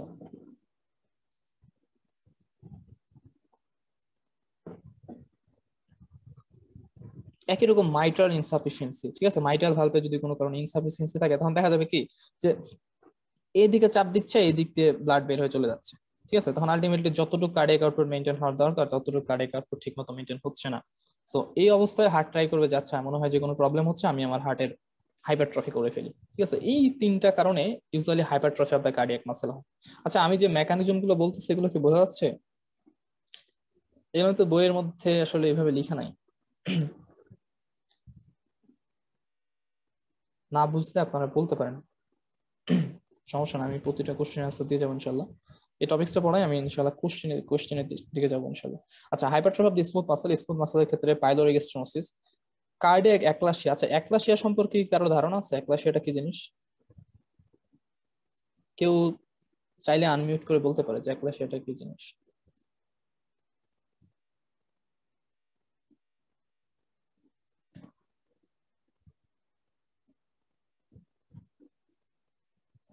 আচ্ছা, কেউই মনে হয় বলতে চাচ্ছে না। সেটা হচ্ছে যখন লোয়ার ইসোফেজিয়াল স্ফিংটার বা লোয়ার ইসোফেগাসটা যখন অনেক ন্যারো হয়ে যায়, একবারে ন্যারো হয়ে যায়, তখন এই কন্ডিশনটাকে আমরা বলি অ্যাক্লাসিয়া। এবং অ্যাক্লাসিয়ার ক্ষেত্রে হয় কি, এই জায়গার মাসেল গুলা এখানে আসলে ইনফ্লামেশন চলতে থাকে। একটা জিনিস মাথার মধ্যে রাখবেন, ইনফ্লামেশন বডিতে ভালোর জন্য হয়, অনেক সময় খারাপ কিছু হয়ে যায়। ইনফ্লামেশনের মেইন আলটিমেট গোল হচ্ছে রিপেয়ার করে দেওয়া। তো ওই সময় অনেক সময় দেখা যায় কি ফাইব্রোসিস হয়ে যায়, ঠিক আছে, ফাইব্রোসিস হয়ে জায়গাটা অনেক মোটা হয়ে যায়। তো একলাশিয়া যখন হয় তখন দেখা যায় যে অনেক ইনফ্লামেশন হয়, ঠিক আছে, ইনফ্লামেশন হয়ে হয়ে এই জায়গাটা আলটিমেটলি হচ্ছে টিস্যু পলিফারেশন হয়ে হয়ে এই কোলাজেন ফ্যাক্টর যেগুলো আছে, কোলাজেন বা ফাইব্রোব্লাস্ট, ঠিক আছে না, ফাইব্রোব্লাস্ট গ্রোথ ফ্যাক্টরের শেষে জায়গায় ফাইব্রোব্লাস্ট তৈরি করে, কোলাজেন ফ্যাক্টর এগুলো সব অ্যাড হয়ে হয়ে এই জায়গাটা হচ্ছে ন্যারো করে দেয়, এবং ন্যারো করে দেওয়ার কারণে সে জায়গায় হচ্ছে মানে hypertrophy of the smooth muscle এই জায়গায় আছে একলাশিয়া কার্ডিয়া হয়ে যায়। আবার পাইলোরিক স্টেনোসিস, পাইলোরিক স্টেনোসিসের যে ব্যাপারটা যেটা হয় যে আমরা যখন জানি যে peptic ulcer disease, PUD, peptic ulcer disease যখন কারো হয়, তো এটা মোস্ট কমনলি হয় হচ্ছে আমাদের পাইলোরিক মানে পার্টের দিকে, ঠিক আছে, পাইলোরিক পার্টের দিকে। তো পাইলোরিক পার্টের দিকে যখন এই ঘটনাটা ঘটে, তখন একটা ঘটনা পাওয়া যায় যে সে জায়গায় কি হয়েছে, একটা ইনফেকশন, ইনফেকশন থেকে কি হবে, ইনফ্লামেশন, ইনফ্লামেশন থেকে কি হবে, ফাইব্রোসিস। এবং তাহলে আমরা বলতে পারি যে পেপটিক আলসার ডিজিজের একটা কমপ্লিকেশন হচ্ছে পাইলোরিক স্টেনোসিস। ঠিক আছে, এই পাইলোরিক স্টেনোসিস থেকে পরে আবার গ্যাস্ট্রিক আউটলেট অবস্ট্রাকশন হয়ে যায়, যে সম্পূর্ণ রিজিয়নই বন্ধ হয়ে গেছে, যা খায় তাই বমি করে দেয়, যা খায় তাই বমি করে দেয়, এমন একটা অবস্থা। আচ্ছা, এরকম মেকানিজম ইন্টেস্টাইনাল স্ট্রাকচার এবং মাসকুলার আর্টারিতে হাইপারটেনশন আর স্কেলেটাল মাসেলে হাইপারট্রফি যারা অ্যাথলেট আছে তাদের ক্ষেত্রে হওয়ার একটু চান্সেস। হ্যাঁ, আর সবশেষে যেটা হচ্ছে কম্পেনসেটরি হাইপারট্রফি, যেটা আমি বলেছিলাম যে আপনার একটা কিডনি, অনেক সময় দেখা যায় যে কেউ একটা কিডনি নিয়ে জন্মগ্রহণ করে, তো একটা কিডনি নিয়ে জন্মগ্রহণ যেহেতু করে, সুতরাং কেউ যদি কিডনি কখনো দান করতে চায় তাহলে অবশ্যই তার দেখে নিতে হবে যে আর একটা কিডনি আছে কিনা। ঠিক আছে, একটা কিডনি দান করবে মানে কিডনি সে দান করবে আগে সিদ্ধান্ত নিয়ে ফেলছে, কিন্তু দেখে যে তার একটাই কিডনি নিয়ে সে জন্মগ্রহণ করছে, এবং একটা কিডনি নিয়ে জন্মগ্রহণ করলে কোনো প্রকার কোনো প্রবলেমই হয় না। ঠিক আছে, ওই একটা কিডনি দুইটা কিডনির কাজ করে, এবং একটা কিডনি যখন দুইটা কিডনির কাজ করতে যাবে তখন কি ঘটনা ঘটবে, মনে করেন একটা কিডনিতে জিএফআর কত 125 ml/min, একটা কিডনি 125 মেনটেন করে, দুইটা কিডনি মিলে 125, তখন যখন এই দায়িত্বটা একজনের ঘাড়ে পড়বে তখন তার সাইজ বড় হইতে হবে না, অটোমেটিক বডি হচ্ছে হাইপারট্রফি করে ফেলবে।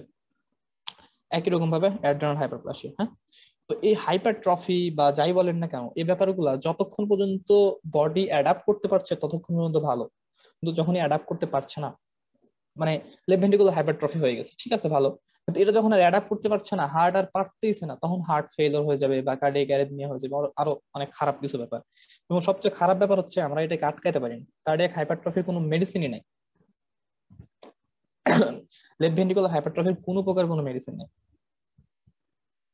হাইপারট্রফি হয়ে গেলে মায়োক্টমি করা হয় আমি যতদূর জানি, এবং মায়োক্টমি মনে হয় না বাংলাদেশে করা হয়।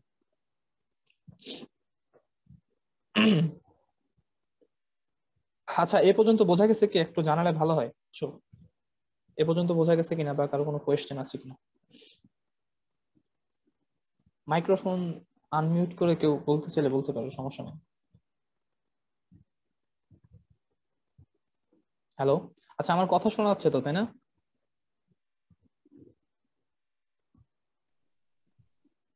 জি ভাইয়া। আচ্ছা আচ্ছা, একটু মানে রেসপন্স করলে ভালো হয়। এ পর্যন্ত কি বোঝা গেছে? আমি তাহলে কি নেক্সট ইয়াতে যাব?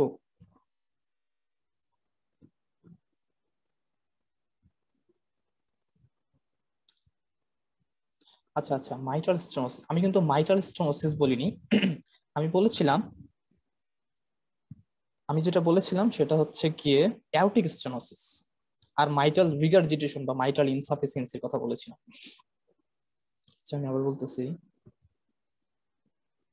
এখানে আমাদের হার্ট আছে তাই না, আমি বলেছিলাম অ্যাওর্টিক স্টেনোসিস, এটা ধরলাম অ্যাওটা, এই জায়গায় যদি স্টেনোসিস থাকে কোনো কারণে, তাহলে এখান থেকে তো অনেক বেশি ফোর্সে তাকে ব্লাড পাম্প করতে হচ্ছে না, তো এই অনেক বেশি ফোর্সে ব্লাড পাম্প করার কারণে হার্টের হচ্ছে লেফট ভেন্ট্রিকুলার হাইপারট্রফি হয়ে যায়। আর যখন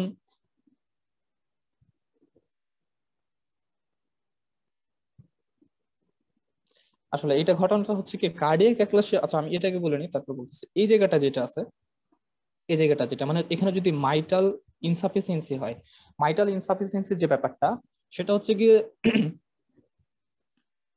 যখন এদিক দিয়ে ব্লাডটা পাম্প করতেছে, এদিক দিয়ে যখন ব্লাড পাম্প হয় তখন কিছু পরিমাণ ব্লাড এদিকে চলে যায়, সুতরাং পর্যাপ্ত পরিমাণ তো কার্ডিয়াক আউটপুট মেনটেন হচ্ছে না, নর্মালি পর্যাপ্ত পরিমাণ কার্ডিয়াক আউটপুট মেনটেন হচ্ছে না ডিউ টু মাইটাল রিগারজিটেশন বা ইনসাফিসিয়েন্সি। তো ওই জন্য এটাকে যখন আমি হাইপারট্রফি করে দেই তখন ওই একই ফোর্সে মোটামুটি একটা কার্ডিয়াক আউটপুট মেনটেন করতে পারে, ওই জন্য আসলে হাইপারট্রফিটা হয়।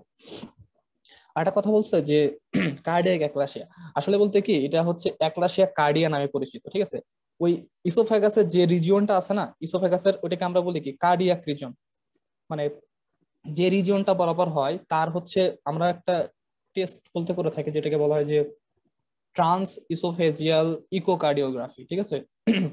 আচ্ছা আমার গলাটা বেশ সমস্যা করতেছে, ট্রান্স ইসোফেজিয়াল ইকোকার্ডিওগ্রাফি। তো ইসোফেগাসের মধ্য দিয়ে আমরা যদি একটা প্রব ঢুকাই, তো সেটা আলটিমেটলি হচ্ছে আমাদের বেস অফ দ্য হার্ট এবং লেফট অ্যাট্রিয়ামকে দেখতে হেল্প করে। তো ওই ইসোফেগাসের ওই জায়গাটা হার্টের সাথে কানেক্টেড, মানে কাছাকাছি থাকে, মানে হার্ট থাকে হচ্ছে আমাদের কি সামনের দিকে, ইসোফেগাসটা পিছনের দিকে থাকতেছে ওই রিজিয়ন বরাবর, নাকি একটু উল্টা হবে। আচ্ছা যাই হোক, ওই মানে ওই রিজন হচ্ছে আমাদের হার্টটা থাকে, ওই জন্য এই জায়গাটাকে বলা হয় অ্যাক্লাসিয়া কার্ডি। যেমন হচ্ছে কার্ডিয়াক ইমপ্রেশন কোথায় থাকে, এটা হচ্ছে লাংসে থাকে, এর মানে এই না যে ওই জায়গাটায় আলাদাভাবে হার্ট বসানো থাকে, ওই জায়গায় হচ্ছে হার্টের থাকার জন্য একটা জায়গা, একইভাবে ওই মানে সিকোয়েন্স থেকে ওই জায়গা থেকে এটাকে বলা হয় কার্ডিয়াক অ্যাপ্লাসিয়া।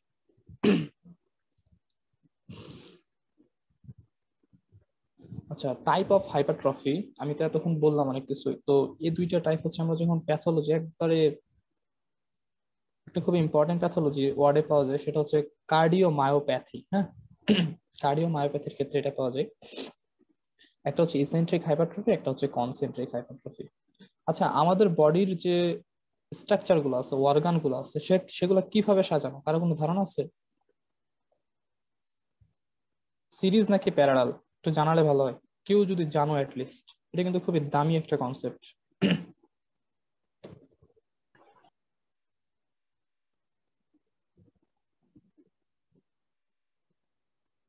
নাকি এই কথা কখনো শোনো নাই যে এটা আবার কি জিনিস সিরিজ প্যারালাল?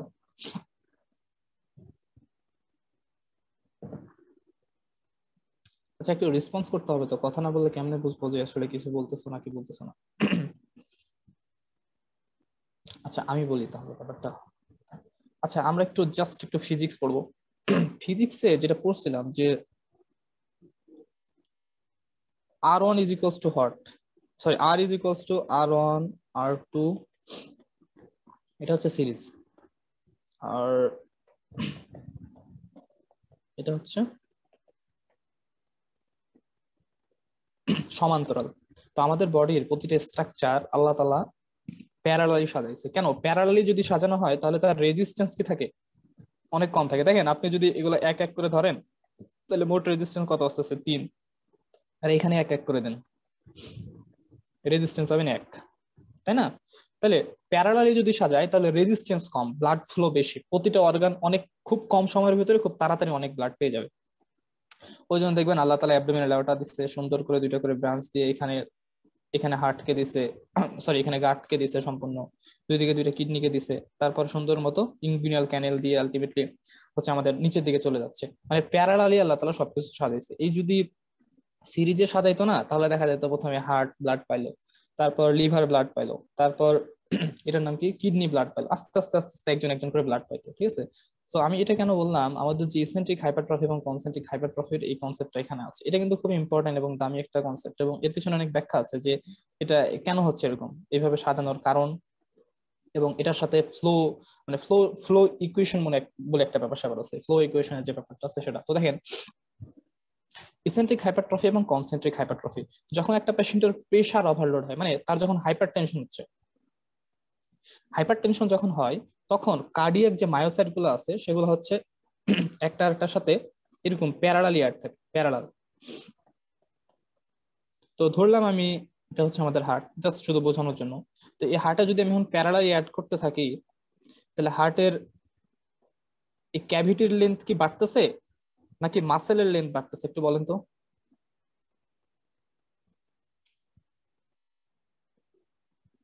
আচ্ছা, মাসেলের লেন্থ বাড়তেছে, ক্যাভিটি কিন্তু ঠিকঠাক আছে, তাই না? ক্যাভিটি ঠিকঠাক আছে, মাসেল বাড়তেছে। এই যে মাসেল বাড়তেছে এটাকে আমরা বলি ইসেন্ট্রিক হাইপারট্রফি। হ্যাঁ, ইসেন্ট্রিক হাইপারট্রফি। এবং এই ইসেন্ট্রিক হাইপারট্রফির ক্ষেত্রে আমাদের যেটা হয় সেটা হচ্ছে মাসেলের লেন্থটা বাড়ে, এবং এটা আমরা পাই হচ্ছে কোনো পেশেন্টের যদি হাইপার টেনশন থাকে তাহলে পাওয়া যায়। আরটা হচ্ছে কনসেন্ট্রিক হাইপারট্রফি। কনসেন্ট্রিক হাইপারট্রফির ক্ষেত্রে যেটা হয় যে এই যে এই সিরিজে লাগানো থাকে, তো যখন সিরিজে লাগানো থাকে তখন আলটিমেটলি যেটা হয় যে এটা হলাম নর্মাল ক্যাভিটি, এই ক্যাভিটিটা তখন বাড়তে থাকে। ঠিক আছে? মাসেল লেন না বেড়ে তখন ক্যাভিটি আস্তে আস্তে বড় হতে থাকে। ঠিক আছে? এটাকে বলতেছি কনসেন্ট্রিক হাইপারট্রফি। তো কনসেন্ট্রিক হাইপারট্রফি গুলো পাওয়া যায় ভালভুলার হার্ট ডিজিজে। নাম শুনবেন, dilated cardiomyopathy, DCM, ejection fraction একবারে 35-30-এর দিকে চলে আসে। তো ডাইলেটেড কার্ডিওমায়োপ্যাথির ক্ষেত্রে এই যে ডাইলেটেড কথাটা এখান থেকে আসছে। হ্যাঁ, আর ইসেন্ট্রিক হাইপারট্রফির কথা বললাম, এখানে আমি অলরেডি লিখে রাখছি, সবকিছু দেখে নিন একটু। দেখেন, হাইপার টেনশনের ক্ষেত্রে প্রেশার ওভারলোড হচ্ছে, ভালভুলার ডিজিজের ক্ষেত্রে প্রেশার ভলিউম দুই রকম ওভারলোড হচ্ছে, এবং micro infraction. So cardiac offload বাড়তেছে, ওয়াল স্ট্রেস হচ্ছে, আলটিমেটলি হাইপারট্রফি ডেভেলপ করতেছে। তো হাইপারট্রফির কারণ কিভাবে হয়, ক্যারেক্টারাইজ বাই হার্ট সাইজ বাড়তেছে, প্রোটিন সিনথেসিস বাড়তেছে, যেগুলো আমি অলরেডি বলেছি। হ্যাঁ, এবং এটার আউটকাম খুব খারাপ, হার্ট ফেলিওর, অ্যারিথমিয়া এবং নিউরোহিউমারাল স্টিমুলেশনটা হয়। এখানে দেখেন এই যে নর্মাল হার্ট, আর দেখেন হাইপারট্রফি হয়ে গেছে, এই দেখেন হাইপারট্রফি, দেখছেন? এরকম একটা অবস্থা। ভাই এই দুটো আবার রিপিট করলে অবশ্যই অবশ্যই অবশ্যই। দুই রকম কথা, একটা হচ্ছে ইসেন্ট্রিক হাইপারট্রফি এবং কনসেন্ট্রিক হাইপারট্রফি। যখন একটা কার্ডিয়াক মায়োসাইট আর একটা কার্ডিয়াক মায়োসাইটের সাথে মানে নর্মালি কথা প্যারালালি সাজানো আছে, একটার সাথে একটা প্যারালালি সাজানো আছে, মানে কি মাসেলের লেন্থ বাড়তেছে কিন্তু তার ক্যাভিটি যেটা আছে ক্যাভিটিটা তো ঠিকঠাক আছে, ক্যাভিটির তো কোনো চেঞ্জ নেই, রাইট? ক্যাভিটি ঠিকঠাক আছে, ক্যাভিটি ঠিকঠাক, কিন্তু মাসেলের লেন্থ বাড়তেছে। সো আলটিমেটলি আমাদের হাইপারট্রফি হচ্ছে কিভাবে? হাইপারট্রফিটা হচ্ছে যখন মাসেলের লেন্থটা বাড়তেছে, এবং মাসেলের লেন্থটা বাড়ার কারণটা কি, যে সেগুলা প্যারালালি সাজানো আছে এলং দ্য লং এক্সিস। এটাকে বলতেছে ইসেন্ট্রিক হাইপারট্রফি, যেটা আমরা পাই কোথায়? Pressure overload. প্রেসার ওভারলোড হয় কোথায়? হাইপারটেনশন এবং অ্যাওর্টিক স্টেনোসিস। শেষ। কনসেন্ট্রিক হাইপারট্রফি যেটা, সেটার ক্ষেত্রে হয় কি, এই যে কার্ডিয়াক মায়োসাইট গুলো এগুলো হচ্ছে সিরিজে সাজানো থাকে, মানে একটা কার্ডিয়াক মায়োসাইট এখানে, আরেকটা এখানে, আরেকটা এখানে, এইভাবে। আলটিমেটলি এই যে এখন একটা নর্মাল হার্টের যদি ক্যাভিটি এরকম থাকে বা এরকম হার্ট থাকে, তো এটা যখন আমি সিরিজে সাজাবো তখন কিন্তু তার লেন্থটা বাড়বে, ঠিক আছে? তার লেন্থটা বাড়বে, কিন্তু তার ভিতরের ক্যাভিটি যেটা আছে না, ক্যাভিটিটা বাড়তেছে, লেন্থ বাড়তেছে, কিন্তু আলাদাভাবে কিন্তু এখানে কোনো মাসেল অ্যাড হচ্ছে না। কারণ আমি সাজাইছি কিভাবে? এটা আমি সাজিয়েছি হচ্ছে মানে সিরিজে, এবং এই সিরিজে সাজানো যে ব্যাপারটা, এটা হয় হচ্ছে ডাইলেটেড কার্ডিওমায়োপ্যাথির ক্ষেত্রে। মানে এটা দেখেন ভিতরে ক্যাভিটি কিন্তু ডাইলেটেড, আর এই ঘটনাটা ঘটে কোথায়? মায়োপ্যাথিতে, মানে কার্ডিওমায়োপ্যাথিতে। ওই জন্য এটাকে বলা হয় ডিসিএম, ডাইলেটেড কার্ডিওমায়োপ্যাথি। মানে কার্ডিওলজি ওটা পাওয়া যায় যে অনেক বড় একটা হার্ট, আমি যখন দেখলাম এক্সরে তে অনেক বড় একটা হার্ট কার্ডিওমেগালি হয়ে আছে, ইকো করছেন দেখলেন ডাইলেটেড কার্ডিওমায়োপ্যাথি, ইজেকশন ফ্র্যাকশন অনেক কম থাকে সব পেশেন্টের ক্ষেত্রে। তো ওই হাইপারটেনশন থাকলে ইসেন্ট্রিক হাইপারট্রফি একটা হিস্ট্রি পাওয়া যায় সুন্দর। আগে থেকে হাইপারটেনশন আছে, আমি ধরে নিয়েছি যে লেফট ভেন্ট্রিকুলার হাইপারট্রফি হওয়ার চান্স। হ্যাঁ, আবার বয়স অনেক হয়ে গেছে, হার্ট ঠিকঠাক মতো কাজ করছে না, তাহলে ধরে নেওয়া হয়েছে যে আচ্ছা ঠিক আছে, তাহলে তার কার্ডিওমায়োপ্যাথি হয়তো বা কার্ডিওমেগালি আছে। কার্ডিওমেগালি মানে হার্ট বড় হয়ে যাওয়া, যারা হয়তো ছোট আছে একটু বুঝতেছে না, এমন হতে পারে এরকম। আর ভলিউম ওভারলোডের ক্ষেত্রে যেটা আমি বললাম, ভলিউম ওভারলোডটা হয় হচ্ছে আমাদের যখন ভালভুলার হার্ট ডিজিজ হয়। ভালভুলার হার্ট ডিজিজের ক্ষেত্রে একটার সাথে আরেকটা অ্যাড করানো থাকে।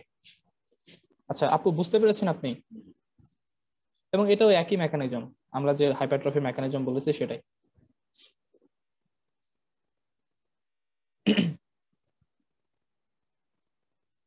আর হচ্ছে আরো একটু যদি জানতে চান, সেটা হচ্ছে আপনি ইয়া করতে পারেন, সেটা হচ্ছে যে আমি আপনি সিরিজ এবং সমান্তরাল যেটা বললাম না, এটা নিয়ে একটু জানতে চাইলে আপনি হচ্ছে একটু ফিজিওলজিটা দেখতে পারেন, কার্ডিয়াক ফিজিওলজি। ওই জায়গায় বেশ সুন্দর মতো লিখা, অবশ্য সেভাবে নাই, মোটামুটি আছে ইনশাল্লাহ। তো এই ঘটনাগুলো যদি ঘটে তখন হার্টে যেটা হয়, হার্ট ফেলিওর ডেভেলপ করে। হার্ট ফেলিওর কিন্তু খুবই কমন কার্ডিওলজি, অ্যারিথমিয়া ডেভেলপ করে একবারে মারা যায়। কোন একটা পেশেন্ট হসপিটালে আসার আগে মারা গেছে, তাহলে তার most common cause of death ventricular fibrillation, জেনে রাখেন। কখন কাজে দিবে আল্লাহ তাআলা জানে। আচ্ছা এখানে দেখেন, এটা হচ্ছে একটা নর্মাল হার্ট, আর এগুলো হচ্ছে, এটা হচ্ছে কি ভেন্ট্রিকলটা কি হয়ে গেছে, ভেন্ট্রিকলটা এটা কি, এটা হচ্ছে হাইপার টেনশনের কারণে হয়েছে, ঠিক আছে? কিন্তু এটা দেখেন অনেক বেশি ডাইলেটেড, অনেক বেশি ডাইলেটেড, তাই না? সো এটা হচ্ছে ডাইলেটেড, মানে আলটিমেটলি এটা হচ্ছে আমাদের কনসেন্ট্রিক, আর এটা হচ্ছে ইসেন্ট্রিক। মানে এটা হাইপার টেনশনের কারণে হচ্ছে, আর এটা হচ্ছে আমাদের ভালভুলার হার্ট ডিজিজের কারণে। এখানে মাসেল দেখেন কত মোটা মোটা মাসেল। আচ্ছা এ পর্যন্ত তো বোঝা গেছে আমাদের এই হাইপারট্রফির লাস্ট টপিকস হচ্ছে হাইপারট্রফি অফ দ্য হার্ট। এটা এই কি যেন বলে, রবিনসন এমন টেরা বাঁকা করে লিখা, আমি এটা যখন পড়েছিলাম তখন নোটস করেছিলাম, সেই নোটসটাই জাস্ট আমি এখানে লিখে দিয়েছি। সেটা হচ্ছে কয়েক রকম স্ট্রেস, আমি একটু এখান থেকে দেখাই যে আমাদের হার্ট আসলে বুঝতে পারে যখন কোনো মেকানিক্যাল স্ট্রেস কাজ করে, অনেক বেশি যখন সে কাজ করতে হয় তাকে, তার কিছু মেকানিক্যাল স্ট্রেস থাকে। এই মেকানিক্যাল স্ট্রেসের মাধ্যমে, এখানে মেকানিক্যাল স্ট্রেসের কিছু সেন্সর থাকে, এগুলোর মাধ্যমে সে বুঝতে পারে, ঠিক আছে? 2 নাম্বার হচ্ছে আলফা টু অ্যাড্রেনার্জিক হরমোন। আচ্ছা অ্যাড্রেনার্জিক মানে হচ্ছে সিম্প্যাথেটিক। আচ্ছা কি হলো সিম্প্যাথেটিক? সিম্প্যাথেটিক মানে আলটিমেটলি এরা হচ্ছে ভেসো কনস্ট্রিকশন করে, ঠিক আছে? ভেসো কনস্ট্রিকশন করে। ভেসো কনস্ট্রিকশন যদি কোনো কারণে আমাদের পেরিফেরাল ব্লাড ভেসেলে ভেসো কনস্ট্রিকশন করে, তাহলে টিপিআর বাড়ে। টিপিআর যদি বাড়ে তাহলে আফটার লোড বাড়ে, আফটার লোড যদি বাড়ে আলটিমেটলি বিপি বাড়বে, তাই না? এবং বিপি যদি বেড়ে যায় তাহলে হার্টকে, মানে লেফট ভেন্ট্রিকলকে অনেক বেশি পরিমাণ কাজ করতে হবে। এখন লেফট ভেন্ট্রিকল অনেক বেশি পরিমাণে কাজ করলে কি হবে? হাইপারট্রফি ডেভেলপ করবে। তো এগুলো আলটিমেটলি সম্পূর্ণ মেকানিজম। আর কিছু গ্রোথ ফ্যাক্টর আছে, ইনসুলিন লাইক গ্রোথ ফ্যাক্টর 1। তো এই 3 মেকানিজমের মাধ্যমে একটা সিগন্যাল তৈরি হয়, ঠিক আছে? একটা সিগন্যাল তৈরি হয়, এখানে লেখা আছে সিগন্যাল তৈরি হয়, এবং এই সিগন্যালটা 2টা পাথ হইতে যায়। আমরা বলছি না, একটু আগে বলছিলাম যে ফিজিওলজিক হাইপারট্রফি, তারপর প্যাথোলজিক হাইপারট্রফি। ফিজিওলজিক হাইপারট্রফির ক্ষেত্রে এই সিগন্যাল পাথের মাধ্যমে যায়, ফসফোডাইডাল ইনসিডল, আর জি প্রোটিন কাপল রিসেপ্টরের মাধ্যমে হচ্ছে প্যাথোলজিক হাইপারট্রফি, মানে যেটার কারণে হার্ট ফেলিওর বা কার্ডিয়াক অ্যারিথমিয়া ডেভেলপ করতে পারে। তো এরা এই সিগন্যাল পাঠানোর মাধ্যমে কিছু ট্রান্সক্রিপশন ফ্যাক্টর তৈরি করতে পারে, এগুলো মনে রাখার কোনো দরকার নাই। এতে জেটা জি আর হচ্ছে NF-AT, কি যেন এটার নাম একটা আছে, nuclear factor activated T cell, আর হচ্ছে মায়োসাইট ইনহ্যান্সার ফ্যাক্টর 2, ঠিক আছে, এগুলো তৈরি করে। এবং এই ফ্যাক্টরগুলোর কাজ হচ্ছে কি, হাইপারট্রফি হওয়ার জন্য যেসব প্রোটিনের দরকার সেই প্রোটিনগুলো সিনথেসিস করা, এবং ওই প্রোটিন সিনথেসিস হয়ে গেলে আমাদের মাসেল হাইপারট্রফি হয়ে যাবে। তো আমি এই যে কথাগুলো বললাম না, এই কথাগুলো আলটিমেটলি এখানে লেখা আছে, এই যে। তো এরা যখন একটা সিগন্যাল জেনারেট করতেছে, দুই রকম হাইপারট্রফি, এটা হচ্ছে ফিজিওলজিক, প্যাথোলজিক। ফিজিওলজিক ইউজুয়ালি হয় হচ্ছে ফসফোডাইলার ইনসিডিউলের মাধ্যমে, মানে ফসফোডাইলাল ইনসিটল, হ্যাঁ। আর হচ্ছে জি প্রোটিন কাবল রিসেপ্টরের মাধ্যমে প্যাথোজেনিক, মানে প্যাথোলজিক্যাল। এবং এই ফিজিওলজিক্যাল প্যাথোলজিক্যাল দুইটা মিলে একটা সিগন্যাল জেনারেট করে, একটা সিগন্যাল ট্রান্সডাক্ট করে, কিছু ট্রান্সক্রিপশন ফ্যাক্টর তৈরি করে। এবং এই ট্রান্সক্রিপশন ফ্যাক্টর গুলো আমাদের হাইপারট্রফি হওয়ার জন্য বলছিলাম কি, প্রোটিন তৈরি হতে হবে, ওই প্রোটিন গুলো তৈরি করে। সো আলটিমেটলি মাসেল হাইপারট্রফি হয়ে গেল, মানে কার্ডিয়াক মাসেল হাইপারট্রফি যেটা আছে এটা এই মেকানিজমে হয়, ঠিক আছে। তো এখন কয়েকটা ইম্পর্টেন্ট এবং ভালো কথাবার্তা, সেটা হচ্ছে দেখেন, আমরা যখন ছোট ছিলাম, মায়ের পেটে ছিলাম, তখনও তো হার্ট তৈরি হয়েছিল, তাই না? ওই হাইপারট্রফিটা তো আর প্যাথোলজিক্যাল হাইপারট্রফি না, ওটা হচ্ছে ফিজিওলজিক্যাল হাইপারট্রফি। সুতরাং ওইটা এই পাথওয়ের মাধ্যমে এসেছিল। আর তারপর হাইপারটেনশন হলো, বয়স বাড়লো, হাইপারটেনশন হওয়ার সাথে সাথে এই পাথওয়েতে আসলো, ঠিক আছে। তো ফিজিওলজিক্যাল হাইপারট্রফি আপনার বাড়তে হতে পারে যারা প্রচুর কাজ করে, ঠিক আছে, যারা প্রচুর হচ্ছে অ্যাথলেট, যারা প্রচুর এক্সারসাইজ করে, তাদের হার্ট কিন্তু একটু হাইপারট্রফাইড, ঠিক আছে, তাদের হার্ট একটু হাইপারট্রফাইড, কারণ তাদের হার্টে অনেক বেশি কাজ করতে হয়, আমার চেয়ে আপনার চেয়ে তাদের হার্ট অনেক বেশি কাজ করে, এরকম কন্ডিশন হতে পারে। আবার এগুলাই কথা লেখা আছে আসলে, দেখেন physiological response is temporary, aging, বয়স, আপনি কাজ বন্ধ করে দিলেন, নর্মালি একটা কথা চিন্তা করেন, আমরা তো যেমন স্কেলেটাল মাসেল যারা এক্সারসাইজ করে তাদের হচ্ছে স্কেলেটাল মাসেলও তো কি হয়, হাইপারট্রফি হয়। একইভাবে হার্টেরও হাইপারট্রফি কেন হওয়া অসম্ভব, তাদের তো কার্ডিয়াক আউটপুট অনেক বেশি পরিমাণ জেনারেট করতে হচ্ছে, তাদের ভেসো ডাইলেশন হচ্ছে প্রচুর, সো প্রচুর পরিমাণ ব্লাড সাপ্লাই হচ্ছে।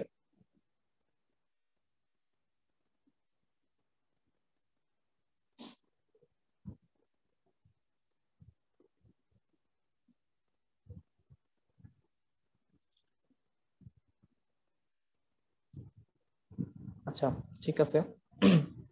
আরেকটা কথা এটা এক জায়গায় লেখা আছে, সেটা হচ্ছে যে ফিটাল জিন যেগুলো আছে, ঠিক আছে, ফিটাল অবস্থায় আমাদের হার্ট তৈরি হয়েছিল না, ফিটাল অবস্থা হচ্ছে হার্ট তৈরি হয়েছিল মানে কি, মানে কোনো কারণে যদি অ্যাডাল্ট অবস্থায়, ফিটাল অবস্থায় যে জিনগুলো ছিল, যে জিনটা হার্ট তৈরি হওয়ার জন্য দায়ী ছিল, সেই জিনগুলো যদি অ্যাডাল্ট অবস্থায় চলে আসে, বা অ্যাডাল্ট অবস্থায় যদি তার হচ্ছে গিয়ে এক্সপ্রেশন হয়, তাহলেও হাইপারট্রফি হতে পারে, ঠিক আছে, এটা হচ্ছে একটা ব্যাপার। তো এখানে বলা হচ্ছে যে fetal gene present in the embryonic development, alpha skeletal actin and beta myosin heavy chain, এই ঘটনাটা যদি ঘটে তাহলে দেখা যাচ্ছে আলটিমেটলি তার হাইপারট্রফি বোঝা যাবে, ঠিক আছে। এটা আসলে আলাদাভাবে দেখা মুশকিল, ঠিক আছে, তো এটা যদি দেখানো যায়, তবে এই কথাগুলো বইয়ের মধ্যে লেখা আছে, ঠিক আছে, এই দুইটা হচ্ছে ওই প্যাথোফিজিওলজিক বই থেকে নেওয়া, আর এটা আমাদের গাইডনে লেখা আছে। আরটা হচ্ছে অ্যাক্টিয়াল নেট্রাইউরেটিক পেপটাইড লেভেলটা অনেক বেশি থাকে। একটা নেট্রাইউরেটিক পেপটাইডটা নরমালি কি করে, হচ্ছে নেট্রাইউরিসিস করে, বডি থেকে হচ্ছে আমাদের সোডিয়াম এবং ওয়াটার বের করে দেয়, এবং সোডিয়াম এবং ওয়াটার যে বের করে দিচ্ছে, তো এটা যখন অনেক বেশি পরিমাণ বেশি থাকে, মানে যখন মানুষ ছোট থাকে তখন তো তার হার্ট তৈরি অবস্থায় থাকতেছে না, তো যখন হার্ট তৈরি অবস্থায় শুরু হচ্ছে, মানে হার্ট যখন তৈরি হচ্ছে, হার্ট তৈরি হওয়া অবস্থায় এই অ্যাট্রিয়াল নাইট্রিক পেপটাইডের তৈরির যে জিন, ঠিক আছে, এই জিনটা প্রচুর অনেক বেশি পরিমাণে থাকে। তো কোনো কারণে আপনার বার্থ যদি এই অ্যাট্রিয়াল মানে ANF ফ্যাক্টর অনেক বেশি পরিমাণে তৈরি হয়, তো আলটিমেটলি তখন যেটা দেখা যায় যে আলটিমেটলি প্যাশেন্টের বা হচ্ছে অ্যাক্টিয়াল নাইরোটিক ফ্যাক্টরের জিনটা যখন অনেক বেশি পরিমাণে পাওয়া যায়, তখন আমরা ধরে নিই যে তার কার্ডিয়াক হাইপারট্রফি হচ্ছে। আসলে এটা দেখা যায় কিনা বা আসলে এটা অ্যাসেস করা যায় কিনা, এটা আসলে আমিও জানি না, বাট এটা একটু জানতে হবে, এটা হচ্ছে একটা ব্যাপার। আচ্ছা, এখানে আমি বলছিলাম যে hypertrophy associate with protein, adult থেকে ফিটাল ফর্মে যদি যায়, অ্যাডাল্ট ফর্ম হচ্ছে আলফা আইসোমার মায়োসিন, আর এটা হচ্ছে বিটা আইসোমারে যদি চলে যায়, ঠিক আছে। আর প্যাথোজেনেসিস অফ সাইটোমেগালোভাইরাস, এটা হচ্ছে গোল্ডেন প্যাথোলজিতে লেখা আছে যে সাইটোমেগালোভাইরাস থেকেও সেল গ্রোথ হয়। তো সেলুলার গ্রোথের ক্ষেত্রে যেটা হয় যে সেলুলার ইনলার্জমেন্ট, যখন সাইটোমেগালোভাইরাস ইনফেকশন করে তখন সেখানে আয়রন আপটেক হয়, আমি যেটা বলেছিলাম, আর আয়রন আপটেক হলে আমাদের হচ্ছে সেলুলার গ্রোথ হয়। আচ্ছা, এই পর্যন্ত কি বোঝা গেছে হার্টের হাইপারট্রফি বা সবকিছু যে ব্যাপার স্যাপার আমি গুলো বললাম?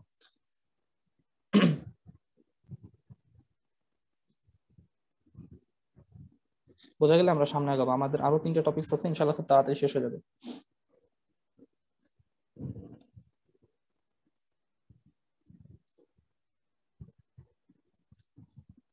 আচ্ছা, আরেকটা জিনিস সেটা হচ্ছে আমি বলেছিলাম যে হার্টের ক্ষেত্রে স্টেম সেল আছে কিনা। হ্যাঁ, হার্টের ক্ষেত্রে দেখা যায় যে 4 রকম স্টেম সেল পাওয়া যায়। এখানে লেখা আছে অ্যাডাল্ট কার্ডিওমায়োসাইট ইন্টারএন্ডোথেলিয়াল সাইকেল, এন্ড এটা হচ্ছে অ্যাডাল্ট কার্ডিওমায়োসাইট একটা। 2 নম্বর হচ্ছে বোন ম্যারোতে থাকতে পারে কার্ডিয়াক স্টেম সেল। আরেকটা হচ্ছে cell in the embryonic epicardium. আরেকটা হচ্ছে কার্ডিয়াক প্রোজেনিটর সেল। এই 4 রকম সেল হচ্ছে আমাদের স্টেম সেল, মানে হার্টের ভিতরে 4 রকম স্টেম সেল ইউজুয়ালি থাকে। এবং এটা খুবই রিসেন্ট একটা মানে বই থেকে পাওয়া, আমি বই এই প্যাথোফিজিওলজি বই থেকে নিয়েছি, ওই বই ছাড়া এই ইনফরমেশন কোথাও ছিল না আসলে। হ্যাঁ, আর কারো যদি লেফট ভেন্ট্রিকুলার হাইপারট্রফি কখনো হয়ে যায়, ওটা হচ্ছে প্যাথোফিজিওলজি বায়োলজিক কেসিস, আমি হচ্ছে বইয়ের পিডিএফ ইনশাআল্লাহ দিয়ে দেবো আপনাদের। আর এটা সামটাইমস টিচাররা জিজ্ঞাসা করে যে লেফট ভেন্ট্রিকুলার হাইপারট্রফি হলে কি কমপ্লিকেশন হতে পারে। ইসকেমিক হার্ট ডিজিজ হতে পারে, হার্ট ফেলিওর হতে পারে, arrhythmia, stroke and sudden cardiac death. হ্যাঁ, এটা একটু মুখস্থ করে নেবেন। আচ্ছা, আমি যে এতক্ষণ ধরে বললাম এই ব্যাপারগুলো আপনারা কি বুঝতে পারছেন? বইয়ের মধ্যে সবই লেখা আছে, আপনি যখন পড়তে যাবেন দেখবেন যে সবই পড়া হয়ে গেছে আপনার, আপনি যদি এই ব্যাপারগুলো বুঝে থাকেন। একটু জানালে ভালো হয় আসলে, তাহলে আমরা নেক্সট টপিকস আগাতে পারবো ইনশাআল্লাহ।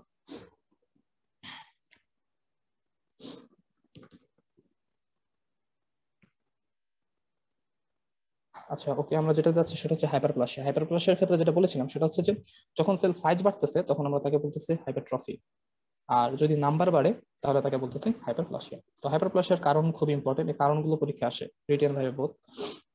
তো কারণের ক্ষেত্রে বইয়ের মধ্যে 2-1টা কারণ লেখা আছে, বাট আমি কয়েকটা কারণ অ্যাড করেছি। এন্ডোমেট্রিয়াল গ্ল্যান্ড, এন্ডোমেট্রিয়াল গ্ল্যান্ডে কখন হাইপারপ্লাসিয়া হবে? হাইপারপ্লাসিয়া ক্ষেত্রে কি একটা সেল থেকে অনেকগুলো সেল, তাহলে এখানে নর্মালি চিন্তা করা আছে এখানে স্টেম সেল আছে এবং ডিভাইডিং সেল। হ্যাঁ, একটা জিনিস সেটা হচ্ছে যে ইনক্রিজ হরমোন স্টিমুলেশন। হরমোন স্টিমুলেশনের সাথে কি, হরমোন স্টিমুলেশন বলতে কি, যখন ইস্ট্রোজেন আসে, মানে এন্ডোমেট্রিয়াল গ্ল্যান্ড, এন্ডোমেট্রিয়াল গ্ল্যান্ড কি, সেখানে ইস্ট্রোজেন আসে কোনো কারণে, যদি এন্ডোমেট্রিয়াল মানে কোনো কারণে যদি এস্ট্রোজেনের পরিমাণ বেড়ে যায়, ঠিক আছে, এস্ট্রোজেনের পরিমাণ ইউজুয়ালি বাড়ার কিছু কারণ আছে, যেমন মনে করেন প্রেগনেন্সি একটা কারণ। 2 নাম্বার কারণ হচ্ছে যে অ্যানোভুলেটরি সাইকেল। আচ্ছা, এগুলো পরে পড়লে জানা যাবে। তো এটা কয়েকটা কারণ আছে। তো কোনো কারণে যদি এস্ট্রোজেন স্টিমুলেশন বাড়ে, তখন আমাদের যে এন্ডোমেট্রিয়াম আছে, এন্ডোমেট্রিয়ামের কি বলেছিলাম আমি, যে এন্ডোমেট্রিয়ামে এস্ট্রোজেনের জন্য রিসেপ্টর থাকে, সেই রিসেপ্টর এসে কাজ করবে, সেখানে সে প্রোটিন তৈরি করবে, আলটিমেটলি হচ্ছে সেলুলার পলিফারেশন হবে, সেলুলার পলিফারেশন হয়ে এন্ডোমেট্রিয়াল হাইপারপ্লাসিয়া হবে। একইভাবে benign prostatic hyperplasia, benign prostatic হাইপারপ্লাসিয়ার ক্ষেত্রে এই ডিহাইড্রোটেস্টোস্টেরন নামে একটা, ডাইহাইড্রোটেস্টোস্টেরন নামে একটা হরমোন আছে, এই হরমোনটা আলটিমেটলি হচ্ছে আমাদের প্রোস্টেটের হাইপারপ্লাসিয়া করে, এটা হচ্ছে হরমোন ইনডিউস হাইপারপ্লাসিয়া। আর 2 নম্বর হচ্ছে ক্রনিক ইরিটেশন। ক্রনিক ইরিটেশনের ক্ষেত্রে সবচেয়ে ভালো উদাহরণ যেটা, সেটা হচ্ছে এটা যে ব্রোঙ্কিয়াল মিউকোসা আছে না, যারা স্মোকার, যারা স্মোকিং করে, তাদের ব্রোঙ্কিয়াল মিউকোসা ক্রনিক ইরিটেশন, মানে সেখানে ক্রনিক ইরিটেশন চলতে থাকে চলতে থাকে চলতে থাকে, এবং ক্রনিক ইরিটেশন যখন চলতে থাকে তখন সেখানকার সেলগুলো হচ্ছে পলিফারেশন করে এবং হাইপারপ্লাসিয়া করে ফেলে। হ্যাঁ, আবার হচ্ছে কেমিক্যাল ইমব্যালেন্স। আচ্ছা, কেমিক্যাল ইমব্যালেন্স মানে ধরলাম যে কারো যদি ক্যালসিয়াম কোনো কারণে কমে যায়, ধরলাম ক্যালসিয়াম কমে গেছে, ক্যালসিয়াম কমে গেলে আমাদের কোন গ্ল্যান্ড অ্যাক্টিভেট হয়? Parathyroid gland. প্যারাথাইরয়েড গ্ল্যান্ড যখন অ্যাক্টিভেট হয়, দেন ক্যালসিয়াম লেভেলটাকে নর্মালে আনবে, নর্মাল ক্যালসিয়াম লেভেল। তো ক্যালসিয়াম বিভিন্ন যে কোনো কারণে কমুক না কেন, এটা যখন অনেক বেশি পরিমাণে কাজ করবে, তখনই তো আলটিমেটলি ক্যালসিয়ামটা নর্মাল অবস্থায় আসতেছে। তাই বেশি পরিমাণে কাজ করার কারণেই ক্যালসিয়াম নর্মাল অবস্থায় নিয়ে আসতেছে, এবং বেশি পরিমাণে কাজ করার কারণে তার হাইপারপ্লাসিয়া হচ্ছে। এটা হচ্ছে কেমিক্যাল ইমব্যালেন্সের কারণে কিভাবে হাইপারপ্লাসিয়া হয়। একইভাবে যদি আয়োডিন ডেফিসিয়েন্সি থাকে, আয়োডিন ডেফিসিয়েন্সি যদি থাকে, তাহলে হচ্ছে এই সিগন্যাল, নেগেটিভ ফিডব্যাক বা পজিটিভ মানে ফিডব্যাক সিগন্যালটা যাবে যে আপনার তো আয়োডিন কমে গেছে, তখন হচ্ছে থাইরয়েড গ্ল্যান্ড প্রচুর পরিমাণ কি তৈরি করবে, সে হচ্ছে আলটিমেট আয়োডিন নাই, কিন্তু সে মনে করবে যাচ্ছে, আমার মনে হয় যে আমি মনে হয় প্রচুর পরিমাণ থাইরয়েড হরমোনই তৈরি করতে পারছি না, সে প্রচুর পরিমাণ থাইরয়েড হরমোন তৈরি করতে যায়, দেখা গেল তার নিজেরই হাইপারপ্লাসিয়া করে ফেলবে। এখানে হাইপারট্রফি হাইপারপ্লাসিয়া দুইটাই হয়। আচ্ছা, আর হচ্ছে স্টিমুলেটিং অ্যান্টিবডি, যেটা হয় যে টিএসআই, থাইরয়েড স্টিমুলেটিং অ্যান্টিবডি তৈরি হয় আমাদের টিএসএইচ এর এগেইনস্টে, থাইরয়েড স্টিমুলেটিং অ্যান্টিবডি তৈরি হয়, এবং এই অ্যান্টিবডি যখন তৈরি হয় তখন এটা প্রচুর অ্যাক্টিভেট হয়, সুতরাং প্রচুর T3 T4 তৈরি হয়, এবং এই অবস্থাটাকে আমরা বলি গ্রেভ ডিজিজ।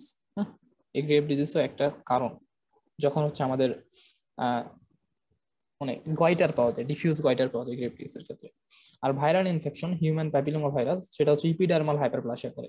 হিউম্যান প্যাপিলোমা ভাইরাসের আপনারা যদি একটু গুগলে সার্চ করেন তাহলে দেখতে পাবেন ইমেজ সেকশনে যে ইপিডার্মাল হাইপারপ্লাসিয়াটা সে কিভাবে করে। এগুলো হচ্ছে ওভারঅল সবগুলো কারণ, যে কারণে হচ্ছে আমাদের হাইপারপ্লাসিয়াটা হয়ে থাকে।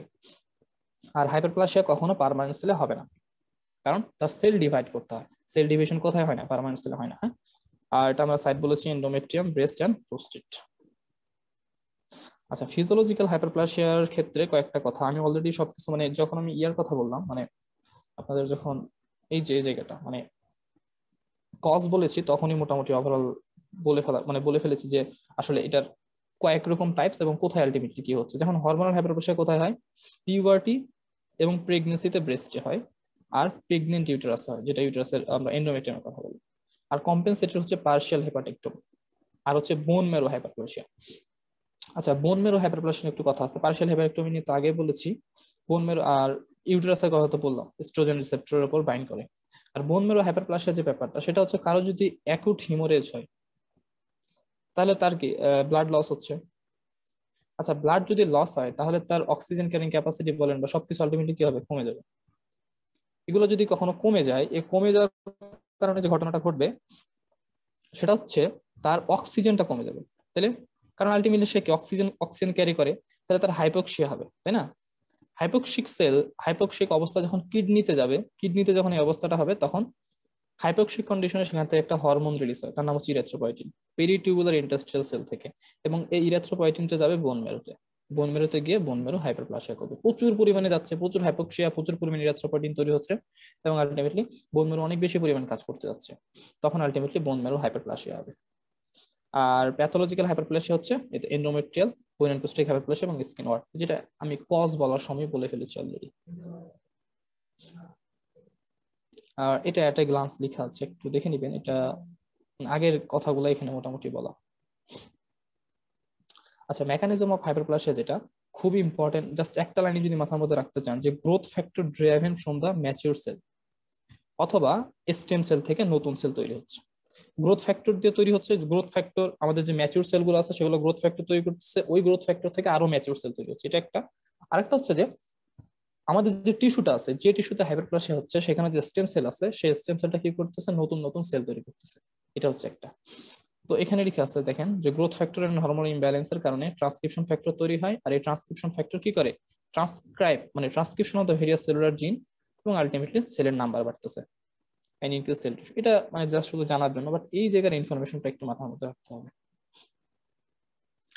আচ্ছা, hyperplasia of the uterus during pregnancy, প্রেগন্যান্সির ক্ষেত্রে কিরকম হবে তাহলে, আমি যেটা বলেছিলাম আগের মতো, যে এস্ট্রোজেন প্রোজেস্টেরন, মানে এস্ট্রোজেন যেটা আছে, মানে প্রেগন্যান্সিতে অনেক বেশি এস্ট্রোজেন, প্রেগন্যান্সিতে অনেক বেশি এস্ট্রোজেন।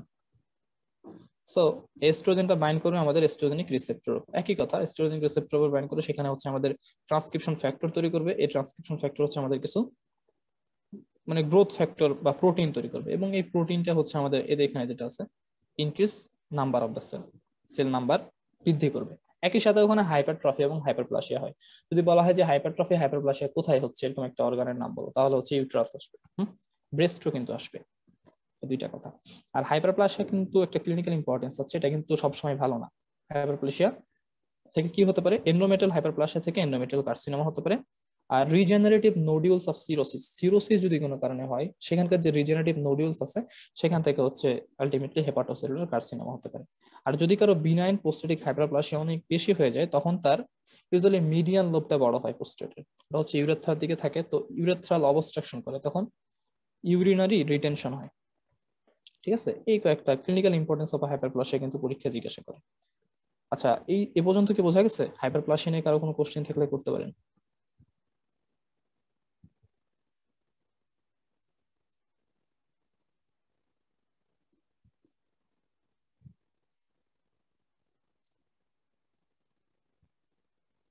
আচ্ছা, এখানে হাইপারপ্লাসিয়া নিয়ে আমি বলে দিয়েছি সবকিছুই।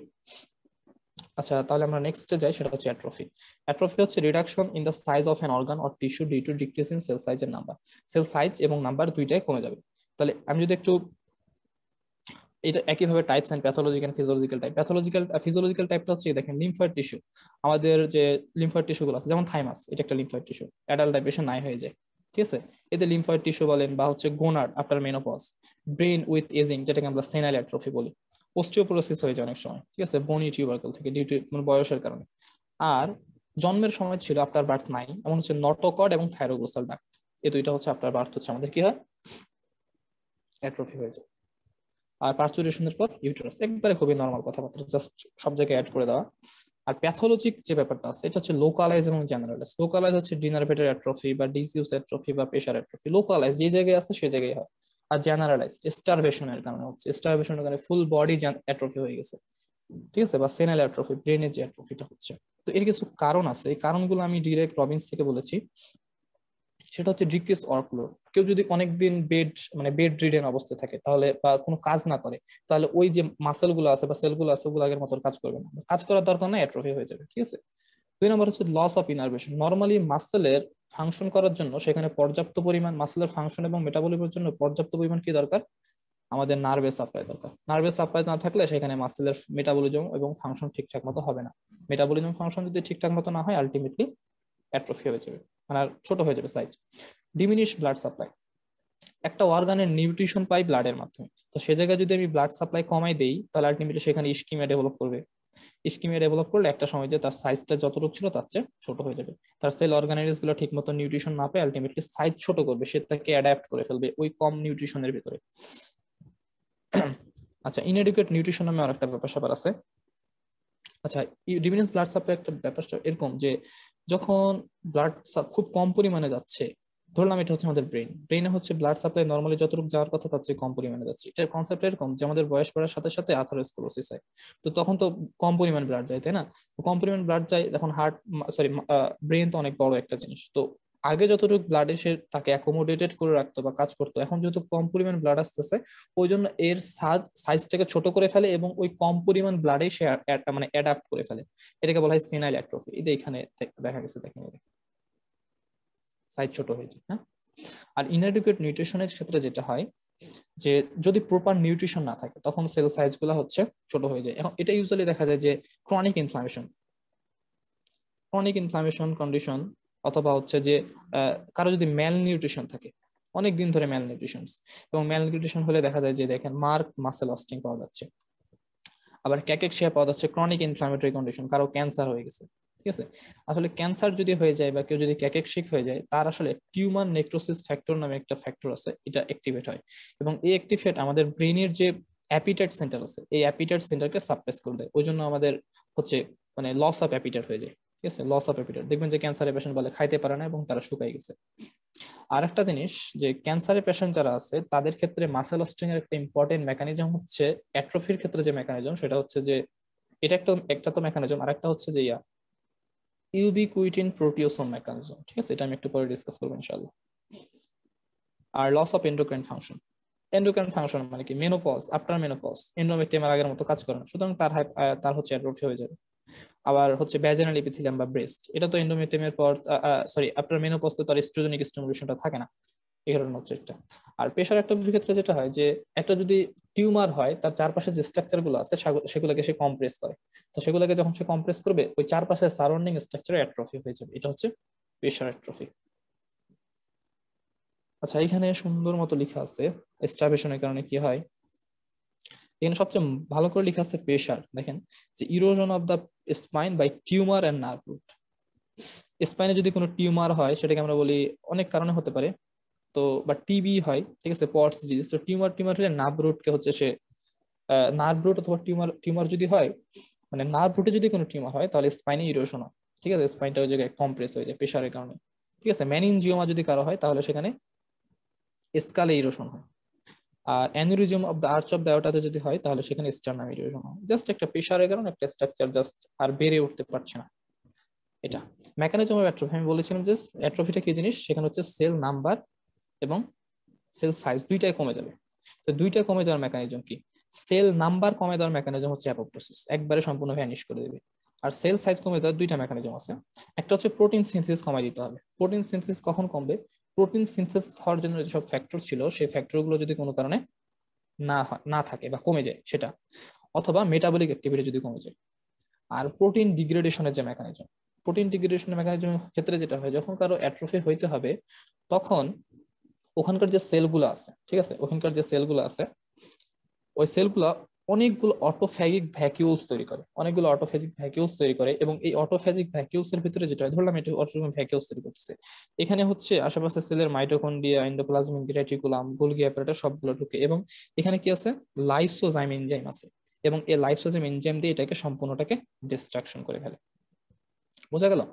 ধরলাম যে কারো এখন ক্রনিক ম্যালনিউট্রিশন, তো ক্রনিক ম্যালনিউট্রিশন মানে কি, তার প্রপার নিউট্রিশন সাপ্লাই হচ্ছে না, তখন আলটিমেটলি কি হবে, সেলগুলা তো এখন 10টা সেল ছিল, যে নিউট্রিশন আসতে 5টা সেল বাঁচতে পারবে, তখন এই 5টা সেল মানে এখন 5টা সেল বাঁচতে পারবে। তখন সবাই কি করলো যে আচ্ছা ঠিক আছে আমরা 10 জনই বাঁচি, কিন্তু সবাই সাইজ ছোট করে নিই যাতে আমাদের কম নিউট্রিশন লাগে। এটা হচ্ছে একটা প্রসেস।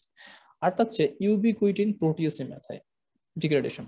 ঠিক আছে, নরমালি আমাদের যখন ট্রান্সলেশন হয়, ট্রান্সলেশনে কি তৈরি হয়? প্রোটিন তৈরি হয়, তাই না? প্রোটিন তৈরি হয়। তো এর মধ্যে তো অনেক উল্টাপাল্টা প্রোটিন থাকে, মানে মিসফোল্ডেড প্রোটিন থাকে। তো মিসফোল্ডেড যেগুলো প্রোটিন থাকে, যেগুলো ঠিকঠাক প্রোটিন থাকে না, এগুলো কিন্তু কেটে ফেলা হয়। কারণ আলটিমেটলি ওটা যদি আবার আসে, ওটা থেকে মিউটেশন হয়ে আবার উল্টাপাল্টা জিনিস তৈরি করবে। তখন মিসফোল্ডেড প্রোটিন কোনটা, এটা বোঝার উপায় কি? এটার জন্য ইউবিকুইটিন আসে। ঠিক আছে, ইউবিকুইটিন। এই ইউবিকুইটিনে একটা এনজাইম থাকে, তাকে বলা হয় ইউবিকুইটিন লাইগেজ। এই ইউবিকুইটিন লাইগেজের মাধ্যমে সে হচ্ছে এই প্রোটিনের সাথে অ্যাড হয়। ঠিক আছে, এই প্রোটিনের সাথে যখন অ্যাড হয়, তখন প্রোটিওসোম তাকে চিনতে পারে যে আচ্ছা ইউবিকুইটিন ট্যাগওয়ালা মিসফোল্ডেড প্রোটিনকে শুধু প্রোটিওসোম চিনতে পারে, আর কাউকে চেনে না।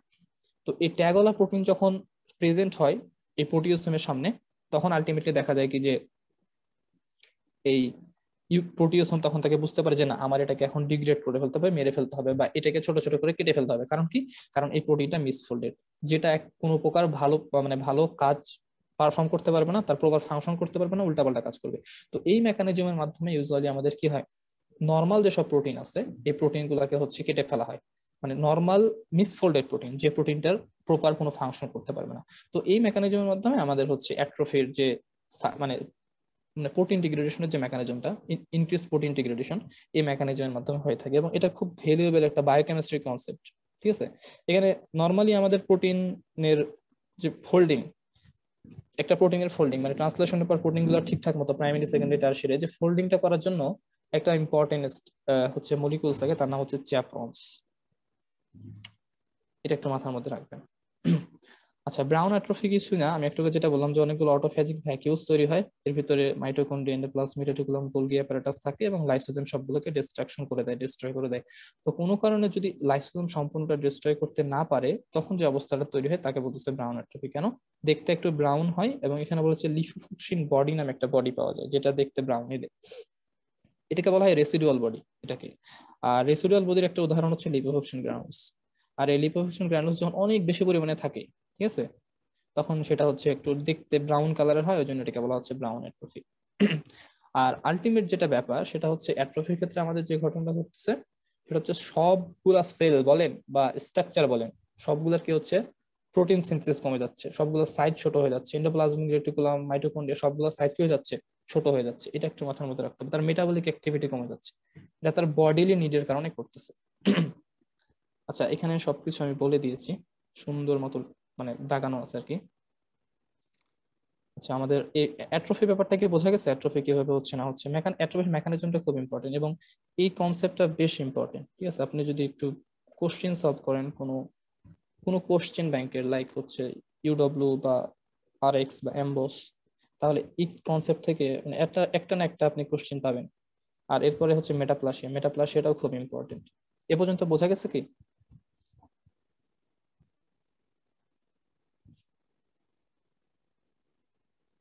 আচ্ছা, আমরা নেক্সট ইয়াতে যাই, অনেক সময় প্রায় 1.5 ঘন্টার মতো চলে গেছে মনে হয়। আচ্ছা, এটাই আমাদের শেষ টপিক, ইনশাল্লাহ শেষ হয়ে যাবে। সেটা হচ্ছে মেটাপ্লেশিয়া। এটা একটা রিভার্সিবল চেঞ্জ, যেখানে যেটা হয় যে একটা ডিফারেন্সিয়েটেড সেল টাইপ আর একটা ডিফারেন্সিয়েটেড সেল টাইপে রিপ্লেস হয়। রিপ্লেস কথাটা খুব ইম্পর্টেন্ট, এটা কিন্তু অবশ্যই বলতে হবে যে রিপ্লেস হচ্ছে মানে একটা হচ্ছে কলামনার এপিথেলিয়াল থেকে একটা হচ্ছে স্কোমাস এপিথেলিয়ামে কনভার্ট হচ্ছে। হ্যাঁ, এটা দেখেন বেজমেন্ট মেমব্রেন, সেখান থেকে নর্মাল কলামনার এপিথেলিয়াম, সেখান থেকে হচ্ছে স্কোমাস এপিথেলিয়ামে কনভার্ট হচ্ছে। তো এটা হচ্ছে খুব ইম্পর্টেন্ট একটা ব্যাপার যে নর্মাল কলামনার এপিথেলিয়াম কোথায় কনভার্ট হলো, স্কোমাস এপিথেলিয়ামে কনভার্ট হলো। কিন্তু এটা হওয়ার কারণটা কি? এটা হওয়ার কারণ হচ্ছে তার উপরে এমন একটা স্ট্রেস আসতেছে, এমন একটা কন্ডিশন আসতেছে যেটা নর্মাল কলামনার এপিথেলিয়াম সহ্য করতে পারছে না। সেখানে যদি স্কোমাস এপিথেলিয়াম দেয় তাহলে ঠিকঠাক হয়ে যাচ্ছে। ঠিক আছে, তো নর্মালি আমাদের বডিতে যেসব জায়গায় কলামনার এপিথেলিয়াম থাকে সেসব জায়গায় এমন যদি কোনো স্টিমুলাস আসে বা এমন যদি কোনো ইনজুরি হয় যেটা এই কলামনার এপিথেলিয়াম টলারেট করতে না পারে কিন্তু স্কোমাস এপিথেলিয়াম পারতেছে, তখন এটা চেঞ্জ হয়ে যায়। এটাকে আমরা বলতেছি মেটাপ্লেশিয়া, মানে রূপান্তর হচ্ছে। এটা হচ্ছে একটা ব্যাপার স্যাপার। মেটাপ্লেশিয়া দুই রকম, ইপিথেলিয়াল টিস্যুতে হতে পারে এবং কানেকটিভ টিস্যুতে হতে পারে। তো ইপিথেলিয়াল টিস্যুর মেটাপ্লেশিয়া যেটা, এটা এই বইয়ে বেশ ভালো মতো লেখা, সেটা হচ্ছে ব্রোঙ্কাস। ঠিক আছে, ব্রোঙ্কাসে আমার নর্মাল লাইনিং এপিথেলিয়াম কি আমাদের হচ্ছে lining epithelium up to the terminal bronchial পর্যন্ত কত কি সিউডোস্ট্রাটিভার সিলেটেড কলামনার এপিথেলিয়াম।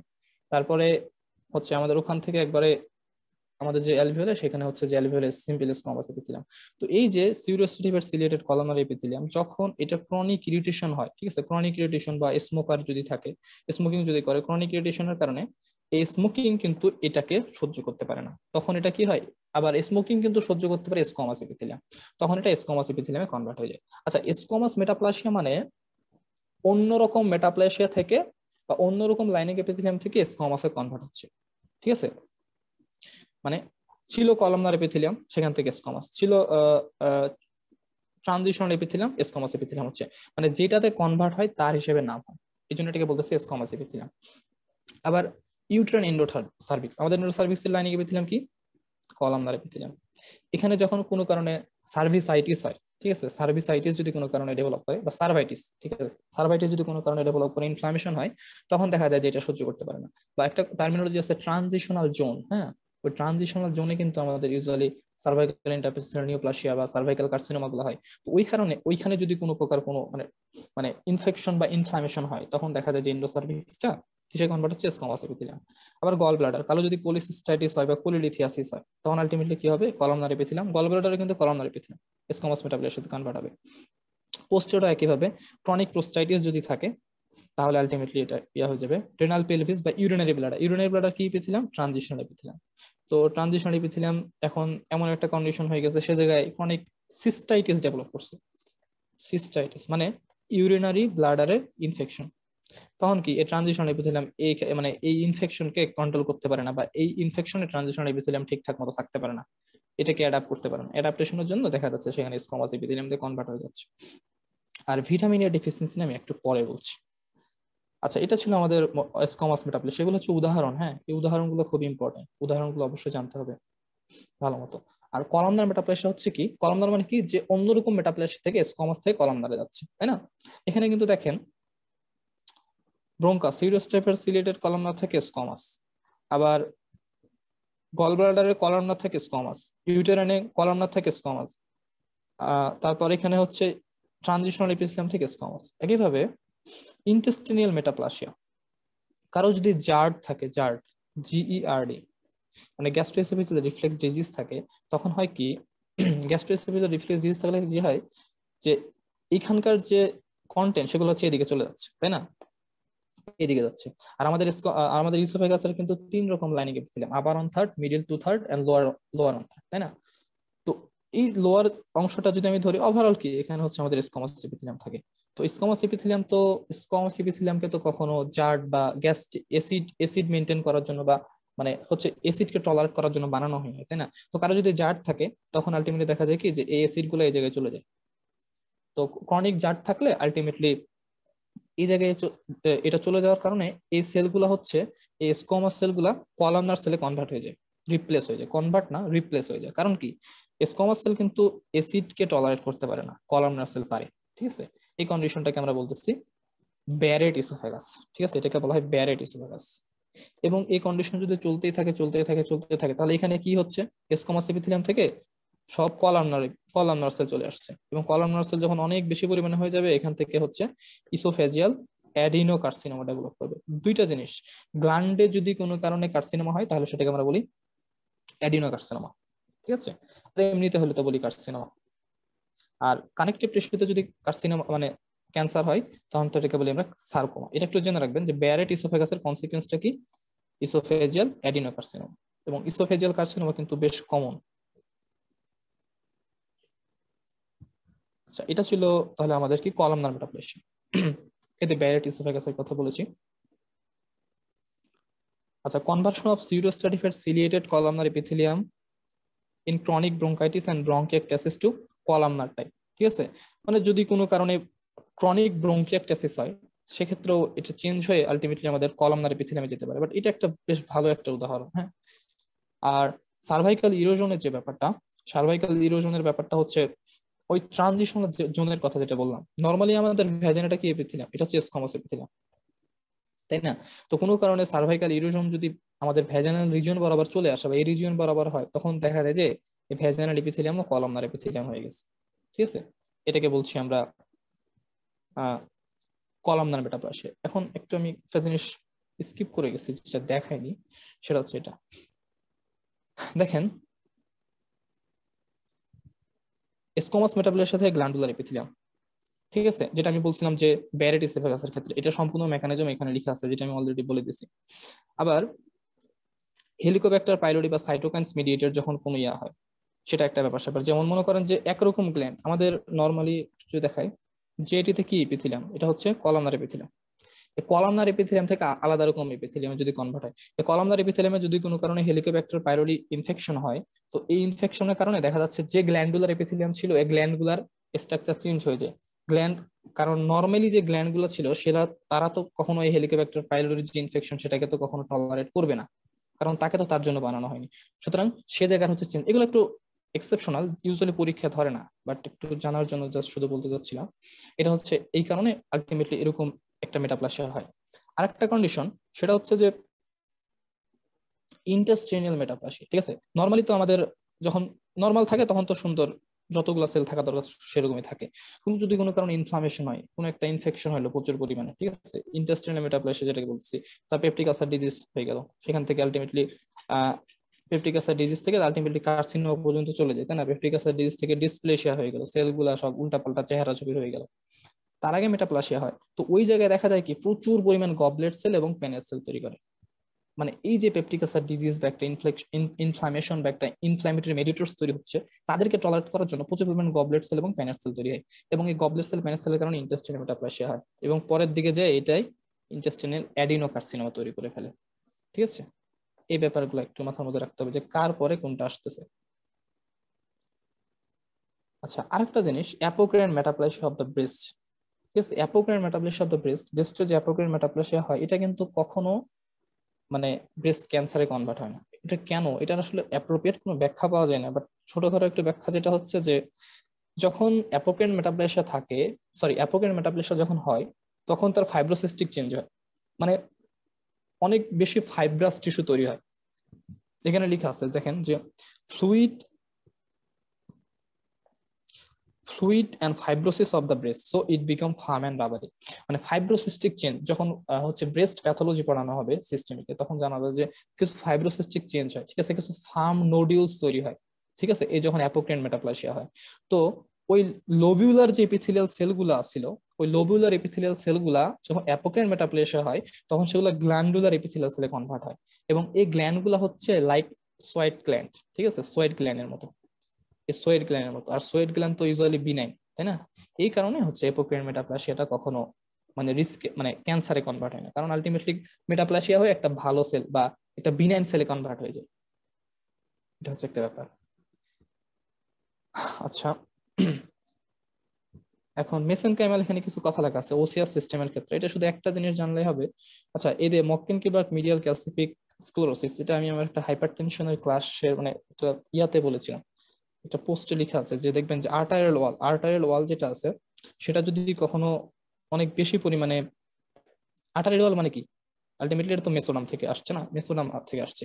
তো এই জায়গাগুলোতে যদি অনেক বেশি পরিমাণে কখনো ইয়া চলতে থাকে, মানে এমন কোনো কন্ডিশন যে কন্ডিশন হচ্ছে তাদের আর্টারোস্ক্লেরোসিস হতে হচ্ছে, মানে কি আর্টারিটা অনেক বেশি ন্যারো হইতে হচ্ছে, এমন যদি কোনো কন্ডিশন চলতে থাকে, যেমন হাইপারটেনশনের কোনো কারণে কন্ডিশন বা এরকম কোনো কন্ডিশন যদি চলতে থাকে, তখন দেখা যায় যে আর্টারি ওয়ালগুলো ওল্ড এজের ক্ষেত্রে আর্থারোস্ক্লেরোসিস এর কারণে এরকম ওসিয়াস মেটাপ্লাসিয়া হয়ে যাচ্ছে।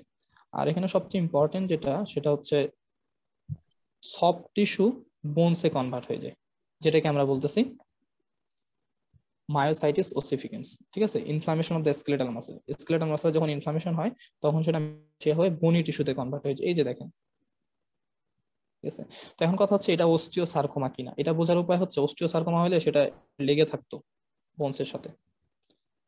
আর এটা দেখেন, এটা কিন্তু এদিক দিয়ে এটা গেছে আর এইখান দিয়ে এটা গেছে, একবার ওইভাবে লেগে নেই, কিন্তু অস্টিওসার্কোমা হলে ভালো মতো লেগে থাকতো, একবারে বোনসের সাথে লেগে থাকতো। এখান থেকে এদের দুইটাকে আলাদা করা যায়।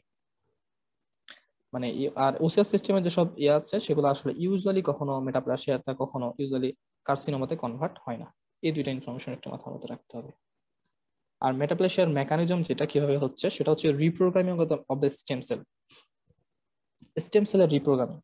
এখন নর্মালি মেটাপ্লাসিয়ার ক্ষেত্রে আমরা যেটা বললাম যে এরকম হয় যে স্কোমাস থেকে কলামনার অথবা কলামনার থেকে স্কোমাস। তো এখন আমার যে জায়গার স্কোমাস সেল আছে, সেই জায়গার যে স্টেম সেলটা আছে, সেটা কিসের জন্য প্রোগ্রাম করা? অলরেডি এই জায়গার যে টিস্যুটা আছে বা সেলটা আছে সেটা অলরেডি প্রোগ্রাম করা হচ্ছে স্কোমাস এপিথেলিয়ামের জন্য।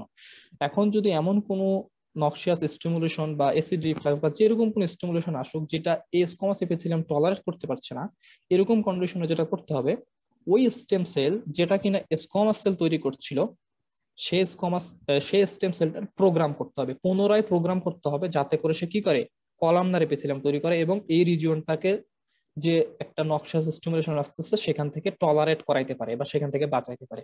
ওই জন্য বলছে যে এখানকার যে স্টেম সেলটা আছে, normally stem cell present in the normal tissue, normal টিস্যুতে যে স্টেম সেল আছে তার জেনেটিক রিপ্রোগ্রামিং করতে হবে এবং পুনরায় প্রোগ্রামিং এর উদ্দেশ্য হচ্ছে সেটা যাতে এখানে মেটাপ্লাসিয়া করে আমি যে সেলটা আনবো সেই সেলটা যেন আসে এবং সেটা হচ্ছে better able to tolerate the stimuli, ঠিক আছে, উল্টাপাল্টা স্ট্রেসকে যেন সে টলারেট করতে পারে। এটা হচ্ছে একটা কারণ।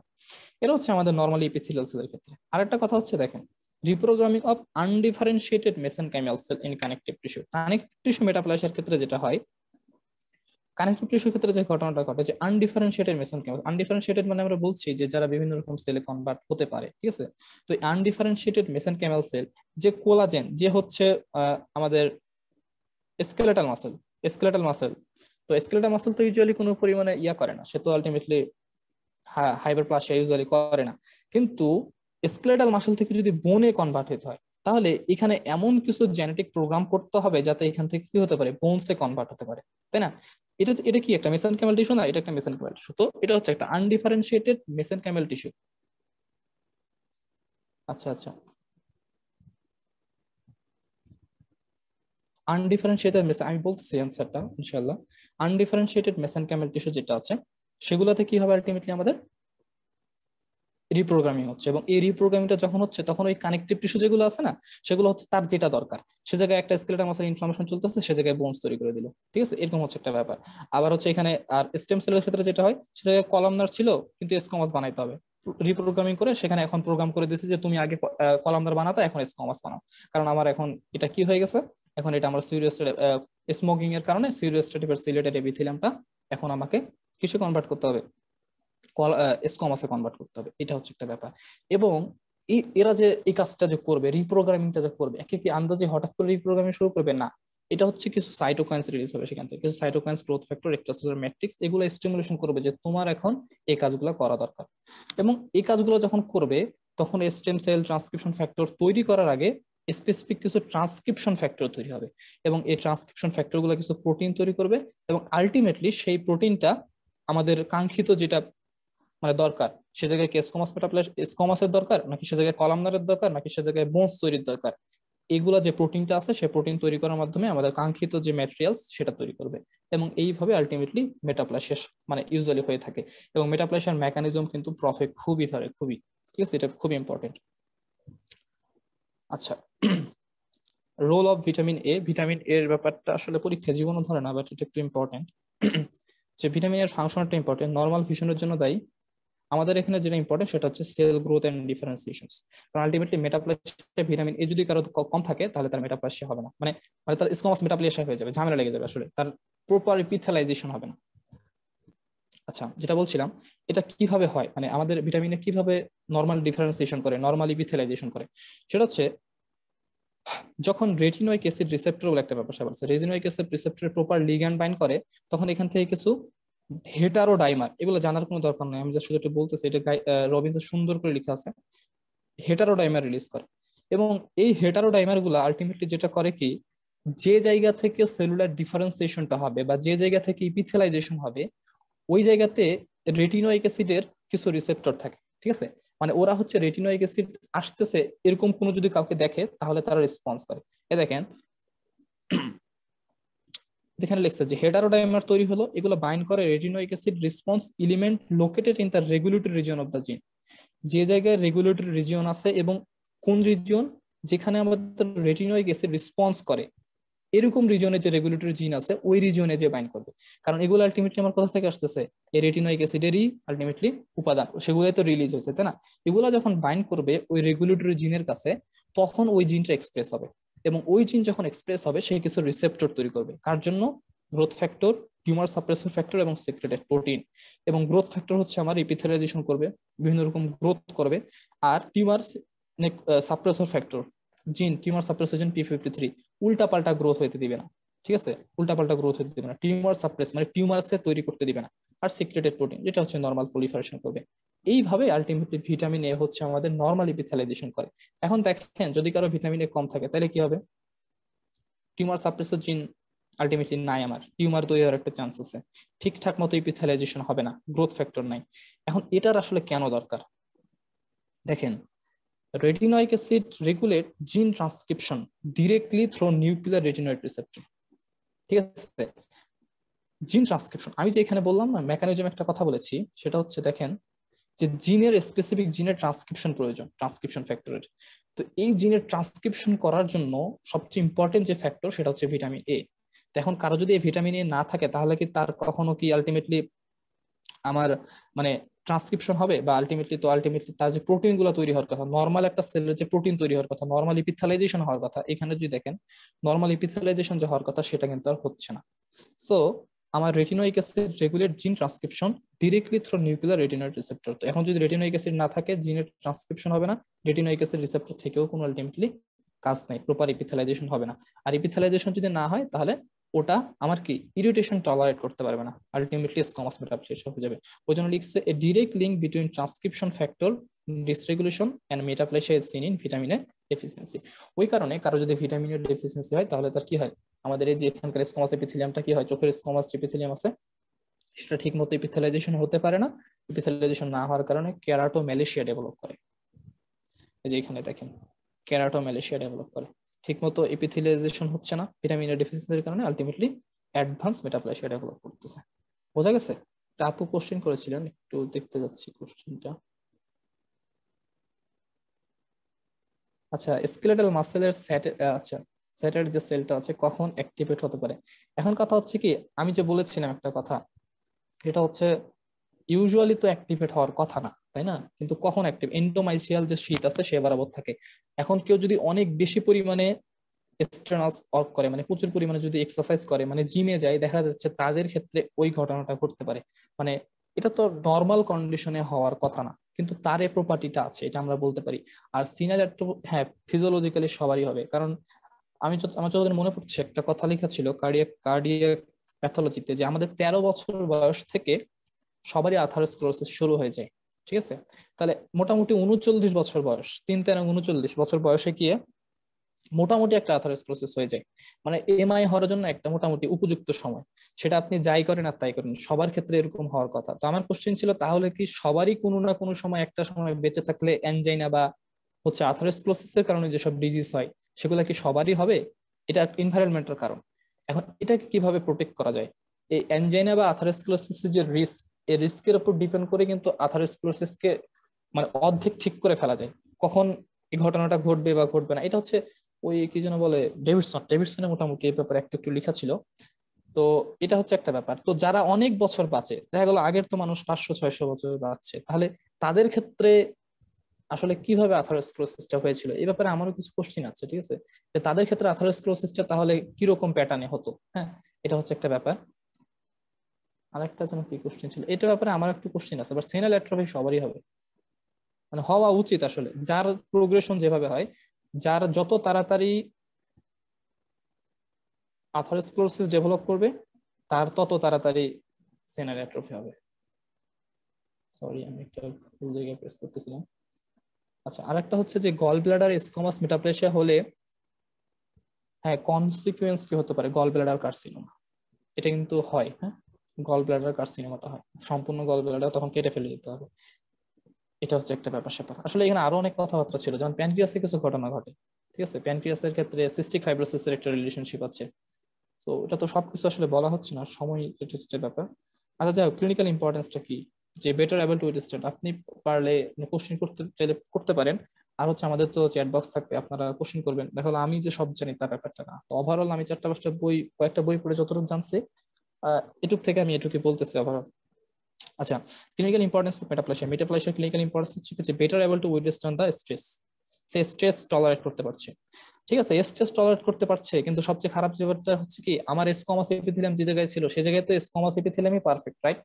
সে জায়গায় তো আমি যদি এখন কলামনার এপিথেলিয়াম দিই তাহলে তো সেটা পারফেক্ট না, কারণ সেটা ঠিক মতো কাজ করতে পারবে না। সুতরাং ফাংশন কমাই দিচ্ছে, এবং যে জায়গায় যার ফাংশন নাই ওই জায়গায় ও থাকলে ওটা ডেঞ্জারাস জিনিস, যেখানে যার কাজ নাই সে জায়গায় সে থাকা ডেঞ্জারাস জিনিস।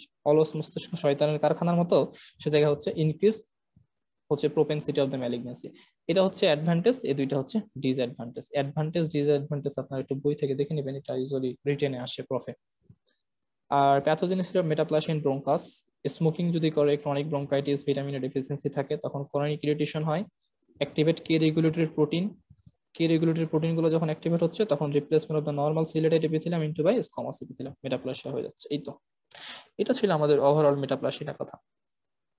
আর অ্যাপ্লাসিয়া এন্ড হাইপোপ্লাসিয়া, অ্যাপ্লাসিয়া হচ্ছে যে failure of the cell production during embryogenesis, unilateral renal agenesis. ঠিক আছে, একদিক থেকে তৈরি হচ্ছে না, একটা কিডনি তৈরি হচ্ছে না। মেটানেফ্রিক ডাক্ট আর মেজোনেফ্রিক ডাক্ট, মেটানেফ্রিক ডাক্ট যদি মোটামুটি ঠিকঠাক মতো তৈরি হয়, একদিকে সম্পূর্ণ ইউরেটেরিক বাড়ি নাই, ঠিক আছে, কোনো ডেভেলপমেন্ট হচ্ছে না, তখন এটা দেখা যায়। হ্যাঁ, তো এটার সাথে একটা রিলেশন আছে, পোর্টার সিকোয়েন্স, পোর্টার সিনড্রোম বলা হয়, সেখানে পোর্টার কিছু সিকোয়েন্স আছে, এটা একটু দেখে নেবেন যদি পসিবল হয়। আর হাইপোপ্লাসিয়ার ক্ষেত্রে কি সাইজ ছোট হয়ে যাচ্ছে, ঠিক আছে, অ্যাপ্লাসিয়া মানে নাই, আর হাইপোপ্লাসিয়া মানে কম পরিমাণ decrease cell production during embryogenesis resulting in small organ. Turner সিনড্রোমের ক্ষেত্রে ছোট ওভারি থাকে, স্ট্রিকি ওভারি। এই ছিল মোটামুটি আমাদের আজকের হচ্ছে ক্লাসের। কারো যদি কোনো কোশ্চেন থাকে আমাকে বলতে পারেন, আর আমি প্রফের কিছু কোশ্চেন এখানে দিয়ে দিয়েছি, আপনারা একটু দেখে নেবেন। আর কেউ যদি পারেন এই কোশ্চেনটা একটু সলভ করতে পারেন, আমি বলেছিলাম যে কিছু কেস বেস অ্যান্সার সলভ করবো ইনশাল্লাহ, আপনারা যদি পারেন একটু দেখেন তো এখানে কি হয়।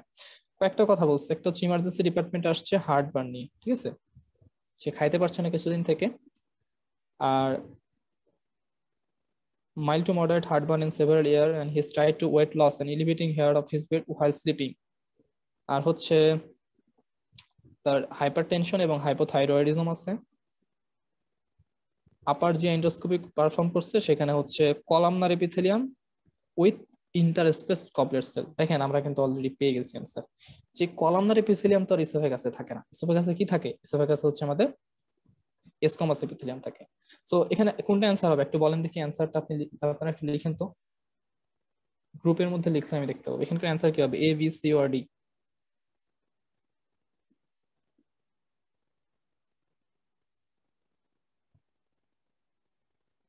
দেখেন কলামনার এপিথেলিয়াম তো ইউজুয়ালি থাকে না কোথায়, আমাদের স্কোমাস ইসোফেগাসে, তো এখানে কলামনার এপিথেলিয়াম চলে আসছে, মানে কি epidermal cell in the patient with psoriasis, বাদ দেন এটা আপনি পড়েন নাই। Melanocyte in the large and irregular mode, এটাও আপনি পড়েন নাই। এখন মায়োকার্ডিয়াল সেল নিয়ে আমি কথা বলছি না, স্কেলেটাল মাসেল নিয়ে কথা বলছি, কথা বলছি কোথায়, ব্রোঙ্কিয়াল এপিথেলিয়াম। মানে এখানে বলছে যে এরকম একটা সিমিলার ঘটনা ঘটছে কোথায়, ওখানে ইন্ডিকেট করতেছে আমাদের মেটাপ্লাসিয়ার কথা, তাই না, এখানে ইন্ডিকেট করতেছে আমাদের স্কোমাস মেটাপ্লাসিয়ার, সরি কলামনার মেটাপ্লাসিয়ার কথা। আর ওনারা যেটা শুনতে চাচ্ছে যে একটা সিমিলার ঘটনা নিচের কোথায় ঘটছে, এই সিমিলার ঘটনাটা ঘটছে কোথায়, আমাদের এই ব্রোঙ্কিয়াল এপিথেলিয়ামে, কারণ সেখানে কি হয়েছে, আমাদের এখানে কিন্তু মেটাপ্লাসিয়া হয়েছে। আচ্ছা, তারপর একটা কথা, আচ্ছা প্রতিটা এরকম কোন question, problem base question solve করার একটা ব্যাপার হচ্ছে এরকম যে আপনাকে প্রথমে শেষ লাইনটা পড়ে ফেলতে হবে, এটা হচ্ছে রুলস। এখানে শেষ লাইন পড়েন, what will be the following enzyme is essential for the initiating the process, মানে শেষ লাইন পড়লে মোটামুটি কোশ্চেনটা মানে 50% বোঝা শেষ। এখন আপনি উপর দিয়ে কোশ্চেন পড়বেন, তার myalgia nasal congestion and cough, temperature তো ইম্পর্টেন্ট না, তার ফ্যারেঞ্জিয়াল হাইপারেমিয়া ছিল, হ্যাঁ, influenza antigen testing, nasopharyngeal secretion is positive, okay, মানে তার একটা ইনফেকশন হয়েছে। Within the infection cells passion respiratory tract viral proteins is degraded and adjust to major histocompatibility protein, মানে ইনফেকশন হয়েছিল, তার কিছু ভাইরাল প্রোটিন মানে আলটিমেটলি তার অ্যান্টিবডি তৈরি হয়েছিল, এবং আচ্ছা অ্যান্টিবডি তৈরির আগে ওই যে ভাইরাল প্রোটিন সেটা হচ্ছে major histocompatibility class 1 molecules MCh, এটা ইমিউনোলজি পড়া, সেখান থেকে আলটিমেটলি সিটি8 পজিটিভ সেলের কাছে প্রেজেন্ট করছিল। এখন বলছে which of the following enzyme is essential to initiating the process, মানে আমাদের যে প্রোটিনটাকে ডিগ্রেডেড করেছিল, এখানে দেখেন একটা কথা বলছে যে প্রোটিন ডিগ্রেডেশন, এই প্রোটিন ডিগ্রেডেশনের সাথে কে রিলেটেড ছিল, অ্যাসিড ফসফেটেস, নো, গ্যাসপেস কখনো না, অ্যাপটোসিস করে গ্যাসপেস, গুয়ানাল সাইক্লেজ এটাও না, মাইলোপারক্সিডেস এটাও না, এটা হচ্ছে আমাদের ইনফ্লামেশনের জন্য দায়ী, ইনফ্লামেশন মিডিয়েটেড ড্যামেজ। এখানে দেখেন ইউবিকুইটিন লাইগেজ, প্রোটিনকে ব্রেকডাউনের জন্য প্রোটিওসিমের সাথে এটা সবচেয়ে ভালো মতো কাজ করে, ইউবিকুইটিন লাইগেজ। সো এখানকার অ্যান্সার হবে ইউবিকুইটিন লাইগেজ। এখানে দেখেন, আচ্ছা এই কোশ্চেনটা আপনারা আমি গ্রুপে দিয়ে দেবো, এটা আপনারা সলভ করবেন ইনশাল্লাহ। এই তো মোটামুটি আজকে আমাদের ক্লাস, অনেক সময় নিয়ে আমি ক্লাস নিয়ে ফেললাম। আপনাদের যদি কোনো কোশ্চেন থাকে আপনারা আমাদের চ্যাট বক্স, টেলিগ্রাম আছে, হোয়াটসঅ্যাপ আছে, সেখানে করতে পারেন। আর কোনো প্রকার যদি কোনো আমাদের ব্লাইন্ড ফর্ম দেওয়া হবে, আপনাদের যদি কোনো পরামর্শ থাকে অবশ্যই জানাবেন। আর আমি ক্লাসের পিডিএফ এবং স্লাইড দুইটা আলাদাভাবে ইনশাল্লাহ দিয়ে দেবো। হ্যাঁ, একসাথে সবকিছু আলাদা আলাদা বই থেকে, আলাদা আলাদা জায়গা থেকে আমি দিয়ে দেবো ইনশাল্লাহ। আর আপনাদের যদি কোনো আসলেই কোনো কোয়েশ্চেন থেকে থাকে, এখন করতে পারছেন না এমন কোনো কিছু, তাহলে অবশ্যই আমাকে হচ্ছে ওই আমাদের চ্যাট বক্স সেখানে যে কোনো সময় আপনারা জানাতে পারেন। আর এখন যদি কারো কোনো কোশ্চেন থাকে সেটা বলতে পারেন। আচ্ছা, দুইজন আপনি অ্যান্সার দিয়েছিলেন, এটা কোন, হ্যাঁ আচ্ছা, হ্যাঁ থ্যাংক ইউ আপু। সেটা হচ্ছে যে এবং হ্যাঁ, এটা হচ্ছে আমাদের ইউবিকুইটিন লাইগেজ। এইভাবে আসলে কোশ্চেন গুলো আসে, এটা এটা ইউওয়ার্ল্ড থেকে নেওয়া একটা কোশ্চেন, এটা হচ্ছে একটা ব্যাপার। হ্যাঁ, আর কারো কি কোনো কোশ্চেন আছে? কোশ্চেন না থাকলে আমরা মিটিংটা এন্ড করতে পারি আর কি। সবাইকে ধন্যবাদ যারা শেষ পর্যন্ত ছিলেন এবং প্রথম থেকে ছিলেন।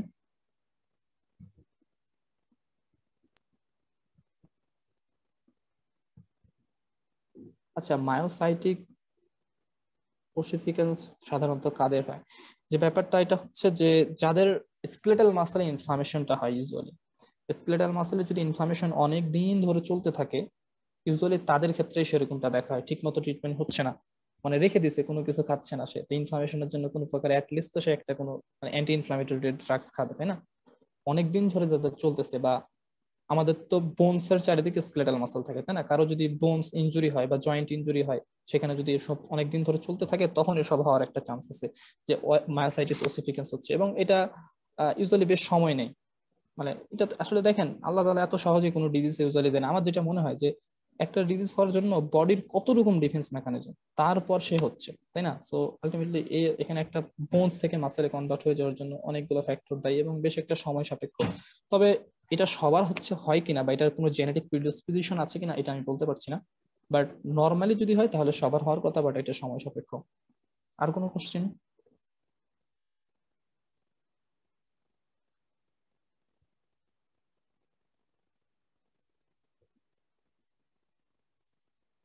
আর কোনো কোশ্চেন না থাকলে আমরা হচ্ছে মিটিং ইন করতে পারি।